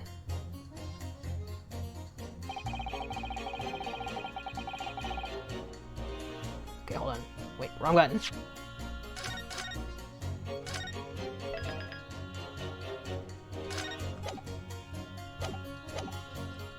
Okay, we're not gonna pit them together, but instead of making them fight, we gotta make them discuss. Objection!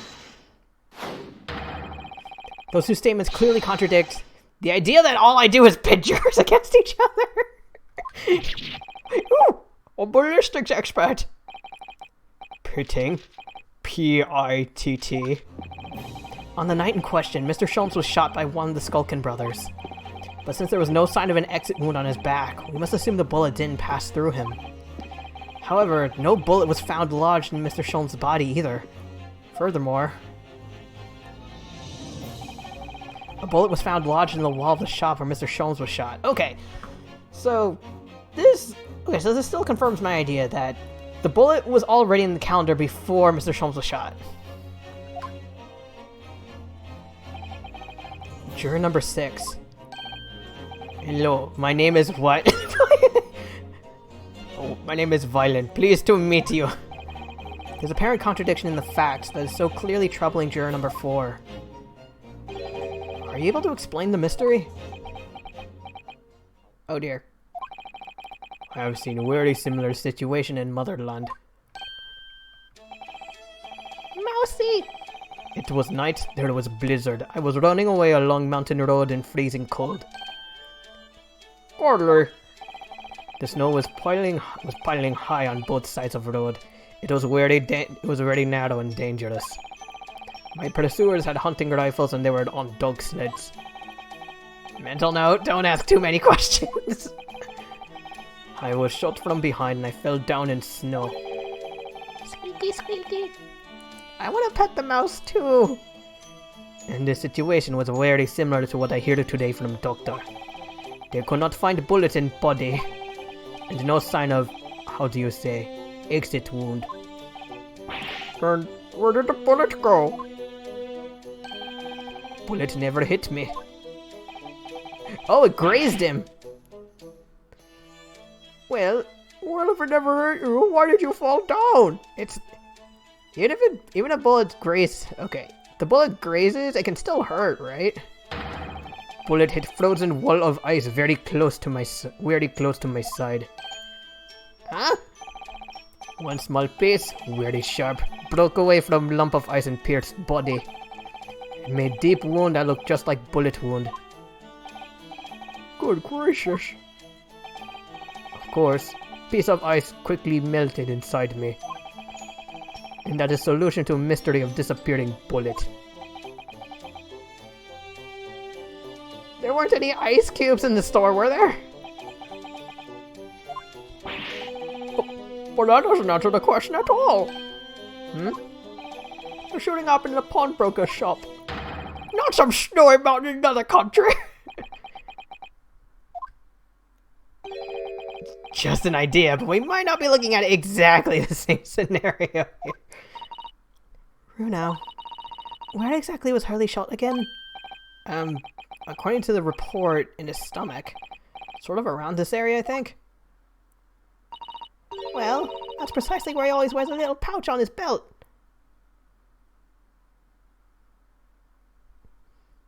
Bulletproof vest. bulletproof belt, maybe?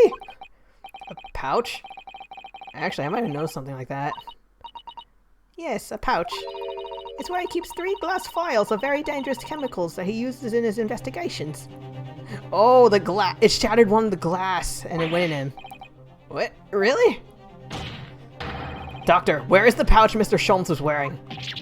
Well, the fellow had nothing like that on his person when he arrived at the hospital, as far as I remember. If I may. Lord Van Zeeks? Well, I realize it is forbidden for the prosecution to interject during a summation examination. I should inform the defense I have the pouch in question in the antechamber outside the courtroom. Bring it in! Sorry? As I understand it, when the police arrived on the scene and found Mr. Sholmes injured, they removed the pouch in order to assess the wound. Oh, thank goodness. I thought I was getting forgetful for a moment. I mean, you're already forgetting whether or not you left a scalpel in someone. Since then, it has been in my safekeeping along with all other evidence relating to the case. I can personally vouch for the fact that it has not been touched since the incident occurred. Very well. While extremely unconventional during a summation examination, I must demand the prosecution presents the items questioned with all speed. Bring forth Mr. Herlock Sholmes' pouch! I see. Oh no, one of them's broken. So this is the pouch worn by Mr. Sholmes on the night of question, isn't it? Look at that! One of the files is broken, and the leather around it is scorched black. It's almost as if the file exploded. Exploded? Sir, do you need a dictionary? So that night, the bullet from the Skulkin brothers' gun struck Mr. Sholmes' pouch. And it was the glass file exploding that caused the fellow's injury. This bullet did not penetrate victim, but was deflected into wall of shop.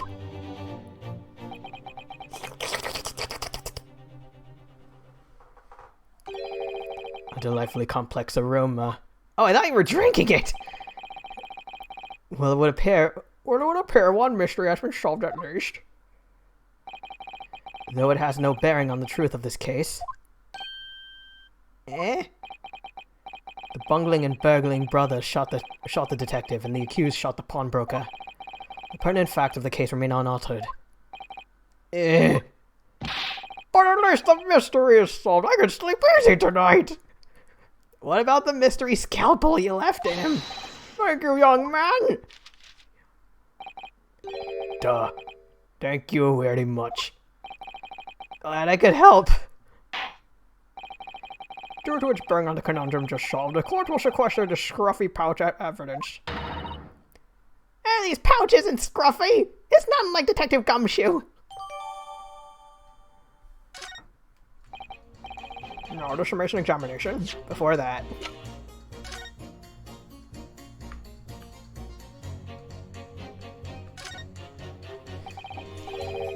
Look, there's a hole here at the back. Doesn't look much like a bullet hole. Clearly something ripped through the leather with great force. Something must have pierced it somehow to have left this hole behind. Yes, it looks that way. Mr. Sholmes and his pouch both took a beating, didn't they?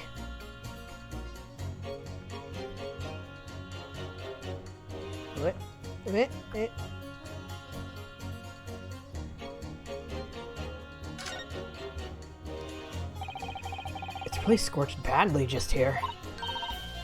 Oh, the strap is broken, look! This must be where the bullet hit then. Let me see. Oh! Before that, this file has been smashed to pieces. Presumably this is where the bullet struck. As soon as the bullet hit the chemical in that file, that would have been a really big explosion. What kind of chemicals are in these? Well, Early's potions and chemicals are amazingly useful for the investigation work he does. But they're also quite tricky to handle. Safely at least, they're very dangerous. Oh. I'm sure that's when this file broke, the chemical inside would have ignited. What did he put in it? Gasoline? Note to self, always walk on the right-hand side of Sholmes in the future. The left is the danger zone. Danger zone! It's a bullet! What the? Iris, look! Behind where the broken file was, do you see it? That's the Skulkin Brothers bullet. What a struggle lug that hit his pouch. Also, dang, leather must be tough. This is an amazing discovery. What this means is there were 3 bullets fired at Winterbanks that night. We found exactly what that juror was talking about. The 3rd bullet. It's time to press that juror again, I think.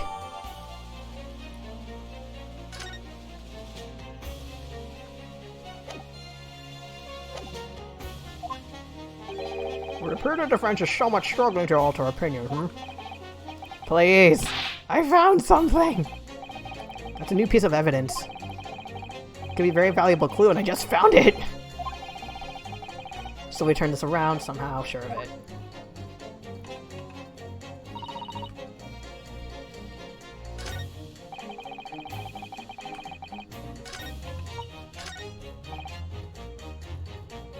Okay, this is something new.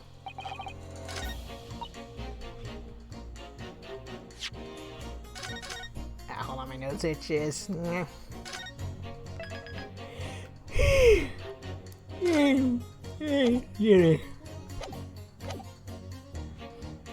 Squizzy. Wait, no. Squizzy. It's the number of bullets that has you convinced. I've done this before. Excuse me. Blah, blah, blah, blah, blah. Counsel, this feels a lot like deja vu, doesn't it? No it doesn't. Ignore it.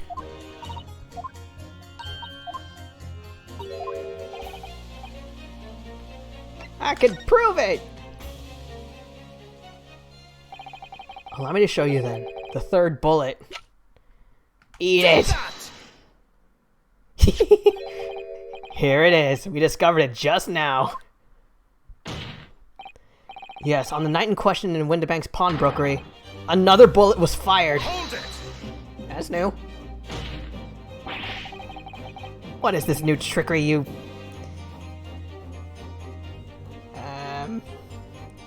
You 9 lives of a cat conjurer? Where did you find that bullet? It was lodged inside Mr. Sholmes' pouch that you so thankfully presented. Nani? JoJo pose. This pouch was removed from around Mr. Sholmes' waist before he was taken to the hospital. And since then, it's been touched by no one. Do you mean to say the shot fired by the Skulkin Brothers that night?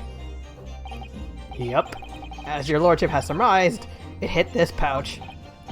That makes no sense whatsoever. We don't really know the whereabouts of the bullet fired at Mr. Sholmes. That's what we thought at first. Ah! 2 guns from the scene have already been submitted into the court record as evidence.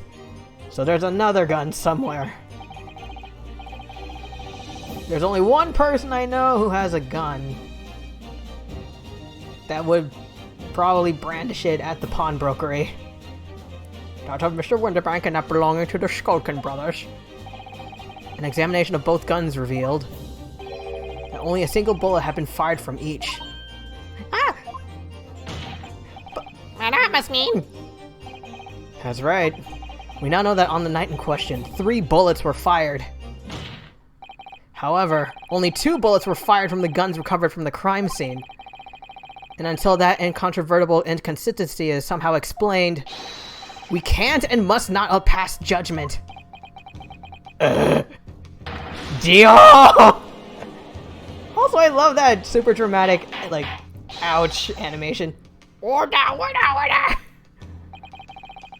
Well, this submission examination remains incomplete. The court has been presented with new facts.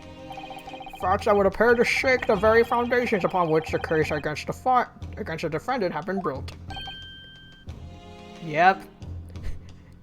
Thanks, Vanzeeks, you did this! This is my prerogative in this situation. I hereby temporarily suspend the submission examination. By Jupiter! Eh? What does this mean? Bailiff, bring the witnesses back to the stand at once.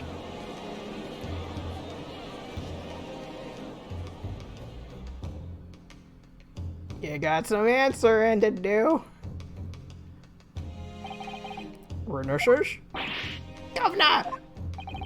Were you listening to proceedings while the defense carried out the summation examination? We was, Governor, we was! Perhaps you can dispense with the tedious preamble. Simply answer this one question. A third bullet has been identified at the scene of the crime. What do you make of that? Make of it, Gov? I don't make nothing of nothing if I can't help it! Is it one of yours?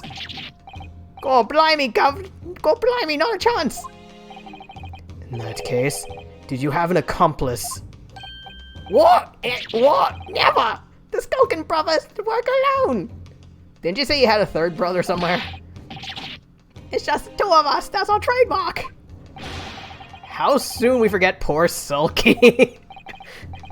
Only 2 of the bullets from the crime scene originated from the firearms we have in evidence. The third bullet was fired from another gun. Where is it? Not me. That's an scratcher.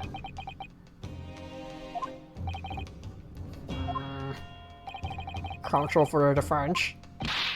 Yes? I should like to hear your thoughts regarding these new developments. The third bullet, and the mysterious missing firearm from whence it came. Thinking back over all the testimony we've heard, and all the evidence we've seen, I think I'm starting to form a picture. A picture of what really happened that night. My lord, I think it's clear what this third bullet tells us about the Skulkin brothers. Secret accomplice, they had another gun, it's nothing to do with them. Okay, they said earlier that they... Okay, they mentioned earlier that they had a third brother somewhere.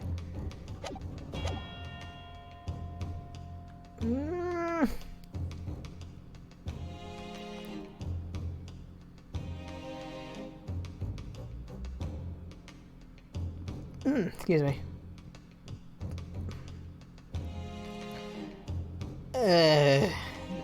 I'm gonna go with secret accomplice for now, because they kept talking about a third brother.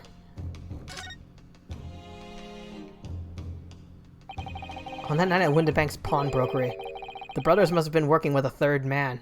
Or that works too. The witnesses are clearly doing their best to cover up the existence of this accomplice. But the evidence all points to the fact that there was someone else present. Someone carrying a gun. Objection! Was it you? An accomplice, you say? Pigswill? That might be the old-timey word for bullshit. These protracted proceedings have already forced us to endure 2 summation examinations. You wanna make it 3? Yet in all that time, there has not been a murmur of a third man. If this apparently race-like being exists... That's glass number 11! The court must be shown hard evidence. Without it, this fantasy will be crushed. The prosecution demands answers on 2 counts. Firstly, proof, evidence, that this accomplice was ever at the scene of the crime. And secondly, the identity of this spurious character. Skulkins are lying, I know that. But how can I ascertain the identity of this person? Roll call. I'm supposed to prove the existence of this accomplice and reveal the person's identity. In response to the prosecution's demand, my lord, the defense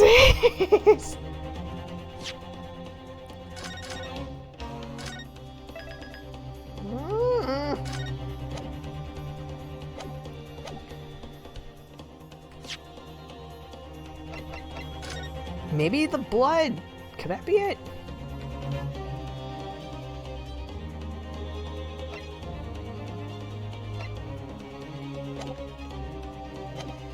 Okay, I'm gonna go with ready, because in case I'm wrong, I can always just reload or just circle back. The defense is ready. I believe I can provide all the answers the prosecution demands. So, my... nap time, friend.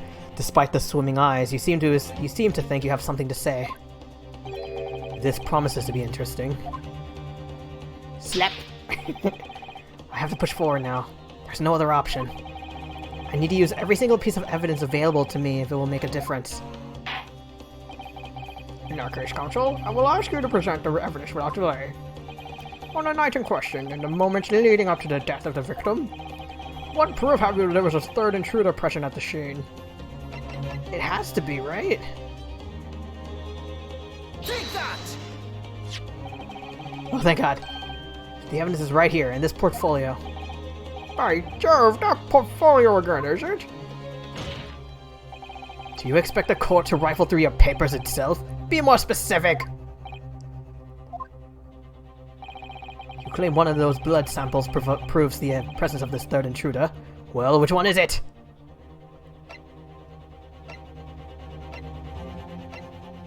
Has to be, right? Take that! What am I looking at here? There appears to be some green paint of such like around a bullet hole in the middle of the calendar. That's a bloodstain, my lord. A bloodstain? Are there aliens?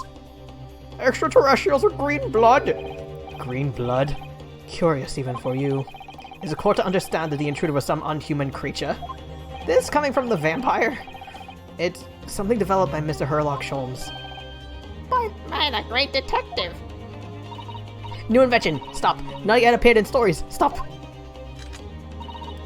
It's this, you see. It doesn't have a name yet, though.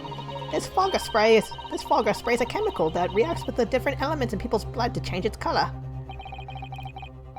Different elements of people's blood? Does that child have a gun? Yes, everyone's blood is slightly different, you see, because it's made up of different elements. So by seeing what color it changes to, you can tell in the flash whose blood it is. Oh, that makes a whole extra dimension to look at, to looking at blood. Talk of blood in courtroom. Stop. Very exciting. Stop. As an example, this one shows the blood of the victim, Mr. Windibank. Oh, striking blue. Yes, so you see, the green color of this bloodstain on the calendar shows that somebody else was shot in the main part of the shop.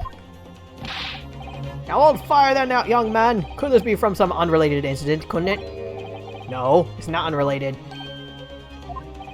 The date showing on the calendar is the date on which Mr. Windibank was killed.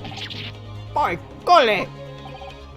Therefore, we can assume that whoever was shot on the same day. And whose blood is it? Well, the Skulkin brothers in the stand don't appear to be suffering from any gunshot injuries.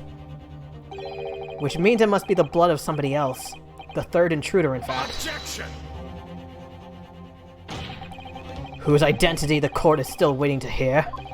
You can't delay this any longer, my learned friend. Who is this alleged third intruder? Okay, I think I'm on the right path.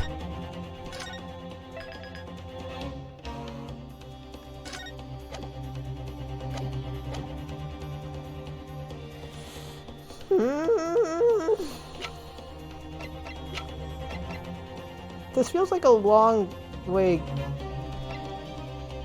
Okay.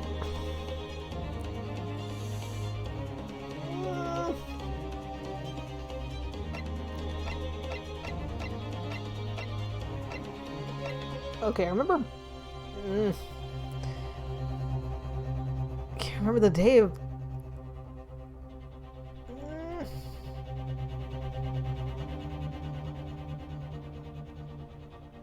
Okay, I'm trying to remember the day the music disc was taken from Gregson. Was it? Wait, no. Was it from him or from this guy?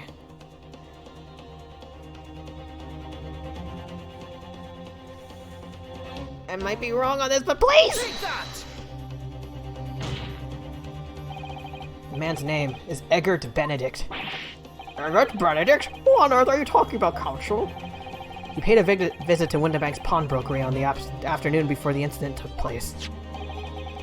When the accused attempted to deceive the pawnbroker into releasing this article into her possession. That's right. The man identified by the defense, Mr. Eggert Benedict, then attempted to take the article from the defendant by force. Oh yeah. What's the... I'm trying to think of, like, an egg-ish voice I can think of. I can't think of anything. Well, Or quack. what? Yes, sir. I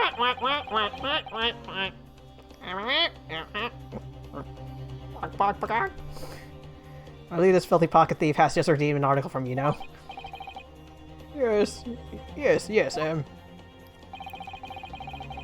Quack, quack, quack, quack, quack, quack, quack. Quack, quack, quack, quack, quack, quack, quack, quack, quack, quack. The article in question belongs to me and demand to be returned at once. No, that's a lie. What are you trying to pull? Quack, quack, quack, quack, quack, quack. You quack, quack, quack, quack, quack, quack. Give me back my overcoat, and needless to say... Boogie! Quack, quack, quack, quack, quack. Any music box discs, too. Inspector Gregson was there at the time and can attest to what happened.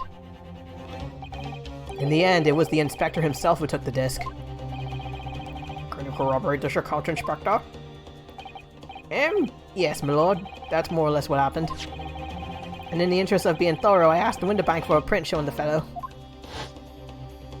Gee, dang, thanks. Taken from one of his red-handed recorder gubbinses. Yeah, that's him! Talking to Mr. Windowbank that morning. And you claim this man is the brother's accomplice? Show them the photo! See how they react! Well, Mr. Skulkin. Never seen that geezer before in me life! On me life, Gov, on me life! Never seen him! Well, somewhat unsurprisingly, it appears our witnesses disagree with the assertion. I'm sure your lordship recalls my learned 9 times out of 10 friend actual assertion, which was that he could prove the identity of the alleged accomplice. Yes, and I can. Then show us the evidence. I agree. We must see proof that the clean-cut gentleman in this photo is the filthy criminal you say he is. It has to be the music disc blood, right? This is the last piece of evidence. I've had a feeling that something has been missing in this trial from the very start. But now I'm gonna drag it kicking and screaming into the courtroom. Let me save.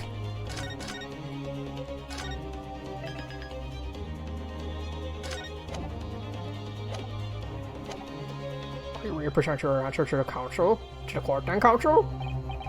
Yes, my lord. The defense will present the evidence now. Proof that the man in this photograph print was in fact the person struck by the third bullet. Let me save again.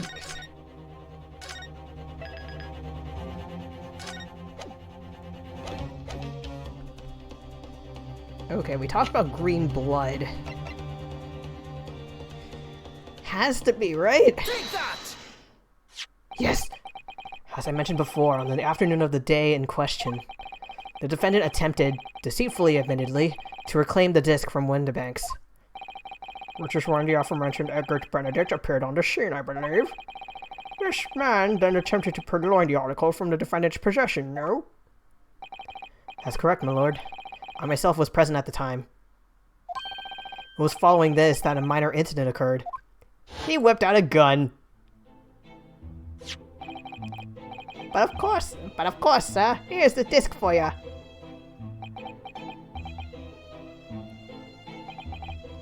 Very well. Oh wait, no, Eggy voice. Quack, quack. Quack, quack, quack, quack, quack, quack. Quack, quack, quack, quack. And I shall bid you farewell, say goodbye to style. Wait a minute, that disc is mine. Quack, quack, quack, quack, quack, quack, quack, quack, quack. What do you think you're doing, you little tramp? Quack, quack, quack, quack, quack, quack, quack, quack. You've drawn blood. Being a music box disc, it has countless small but sharp metal protrusions over its surface. Those protrusions caused Mr. Benedict's finger to bleed, and the resulting smear of blood is still visible on the disc now. Goodness, a bloodstain, is it? My assistant and I have just analyzed the bloodstain here in this very courtroom. Using my trusty fogger gun. Yes. Oh, wait, yeah, I was a judge. Yes, and we added the results to his portfolio. I say, it's green! It's exactly the same color as the blood around the calendar. Crap, who was juror number 5 again? The evidence is conclusive. The man calling himself Mr. Edgar Benedict, who was in Windibanks earlier in the day, is the accomplice who was present at the scene of the crime that same night. So there was someone else there. Look at those two brothers now, they're sweating buckets! Boy, what are you talking about? It's boiling in here! My lord, it is the opinion of the defense that Mr. Edgar Benedict should be summoned to the courtroom to testify. Didn't we already figure out that's not his real name? It would certainly seem that we can ill afford to ignore this gentleman's apparent presence. Objection! This has gone on long enough now. This flagrant ignorance of the mechanics of law. Glass number 12. Sherlock Sholmes, you say? Yes, I've heard the name. The protagonist in a series of short stories for the vulgar classes. A god of detection or some such. And now you employ chemical substances devised by this fantastical persona in the highest court in the land? Do you expect us to take you seriously? The samples made by this plaything are not fit to be called evidence. So the bloodstain turned a shade of green. What of it? Here's to you successfully proving that no other blood in the world would turn the same color. Leg! I'm surprised he didn't knock over the wine bottle, and I'm still slightly not impressed that he doesn't do like a full-on splits. And pray, do not even think of suggesting that we should take Mr. Sholmes' word for it. Is he right? Is Mr. Sholmes' concoction a load of rubbish? I don't know, I mean, he is a great detective. What are you talking about? We can't let him get away with that. I knew it would come to this. Of course, Mr. Sholmes' invention isn't gonna be recognized by any official body. What other choice did I have? We don't even have forensics yet. I'm just remembering what Father Christmas over there said before. How about how he was temporarily suspending the summation examination? In other words, the examination isn't over yet, is it? Good grief! What did you say, young girl? And in the summation examination, the decision as to whether or not the trial continues is in the hands of the 6 jurors, isn't it? Ha ha! So the way I see it, it doesn't matter what certain other people think of Early's invention. At least, not for now. Oh yeah, she's right. Young lady, you have quite a devious mind. It really just comes down to one thing. Whether these ladies and gentlemen of the jury are convinced by what you say, Bruno. Is that about right, would you say? Or did I misunderstand something? Unbelievable. Can we trade places? Mr. Sholmes' partner is a force to be reckoned with. Iris Wilson, sharpshooter. I'll shoot the jury! After that shrewd pressures of the situation from an entirely unexpected source, it must be acknowledged that the previous summation examination has yet to reach its conclusion. This is absurd. Ladies and gentlemen of the jury, the court now looks to you for your final leanings in the matter. If you say guilty, I swear to God. As proud citizens of Her Majesty's Britain, I'm sure you will come to fair and just conclusions. So then, state your final decisions in time, please. Not guilty. Not guilty. Not guilty. Guilty. What? Guilty! What? Not guilty.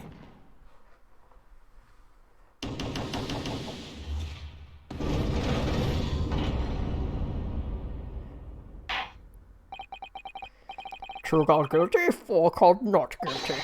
Such is the outcome of the summation examination. Objection. My lord, with all due respect, this is an outrage. The prosecution refuses to accept this decision. Really? On what grounds? If these jurors are persuaded by some half-baked concoction devised by a pretender to real police work, and they are too ignorant to be trusted with the judgment of anyone's guilt.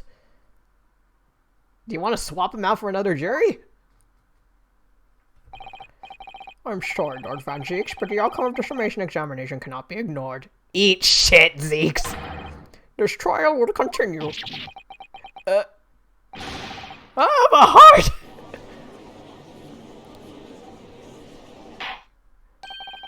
Nevertheless, we find ourselves in a rather awkward situation. The defense has very reasonably requested the subpoena of a new witness. But sadly, I fear that would be impossible. Huh? The name of the gentleman gave for himself, Edgar Benedict, is quite clearly false. I don't know, Judge. There have been a billion pun names in this game. I don't believe it. Just when I managed to prove the guy was there. Could I say something? Who? Who was that, please? Who spoke? Oh! It was me, my lord. Juror number 5? What have you to say, madam? If possible... Are you his sister? If possible, Inspector. Me, ma'am? I wonder if you might show the photographic print to me again. I wonder which gentleman is shown.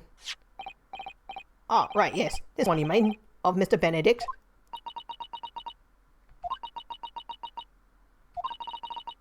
Yes. There's no doubt in my mind. Number 5, you don't mean to say... You know this guy?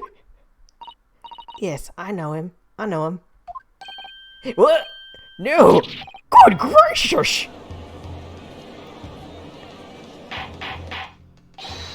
Order! Juror number 5, how on earth? Either brother, cousin, or some other. I'm a communications officer. Stop. As we can clearly see. The gentleman in the photograph is... Stop. Also a communications officer. Stop. Oh. He works in my office. Stop. Her eyes are twinkling. A very talented operator, in fact. A very talented operator, in fact. Stop. You should be in the communication station now. Stop. Tapping away on the telegraph. Stop. This doesn't seem right. I can't put my finger on why, but it doesn't feel right. I suppose we all imagined the accomplice would be some sort of odd criminal. It's a bit unexpected to find out he has a respectable job by day, whenever he gets up to it at night. Whatever he gets up to at night. Yeah, I suppose that's it. I suppose that's why I felt something was wrong. By day, he is the communications officer. By night, he's shoving eggs Benedict in his face. If the gentleman is at London's communication station, we should be able to subpoena him within the hour. Lord Van Zeeks, if you please. Yes, my lord. Get the egg. Make the necessary arrangements with all haste. As your lordship bids. The court will recess for 1 hour. When a new witness arrives, we shall reconvene to hear the gentleman's testimony. Inspector Gregson? Yes, my lord. I should like to hear from you specifically about events at the pawnbrokery on the day in question. Come to my chambers during the recess. That sounds a little suspicious, but... Yeah, yes, sir, my lord. Very well. Court is adjourned until 1:40 p.m. Wait, what time did court start? So we've been at this from either 3 to 4 hours.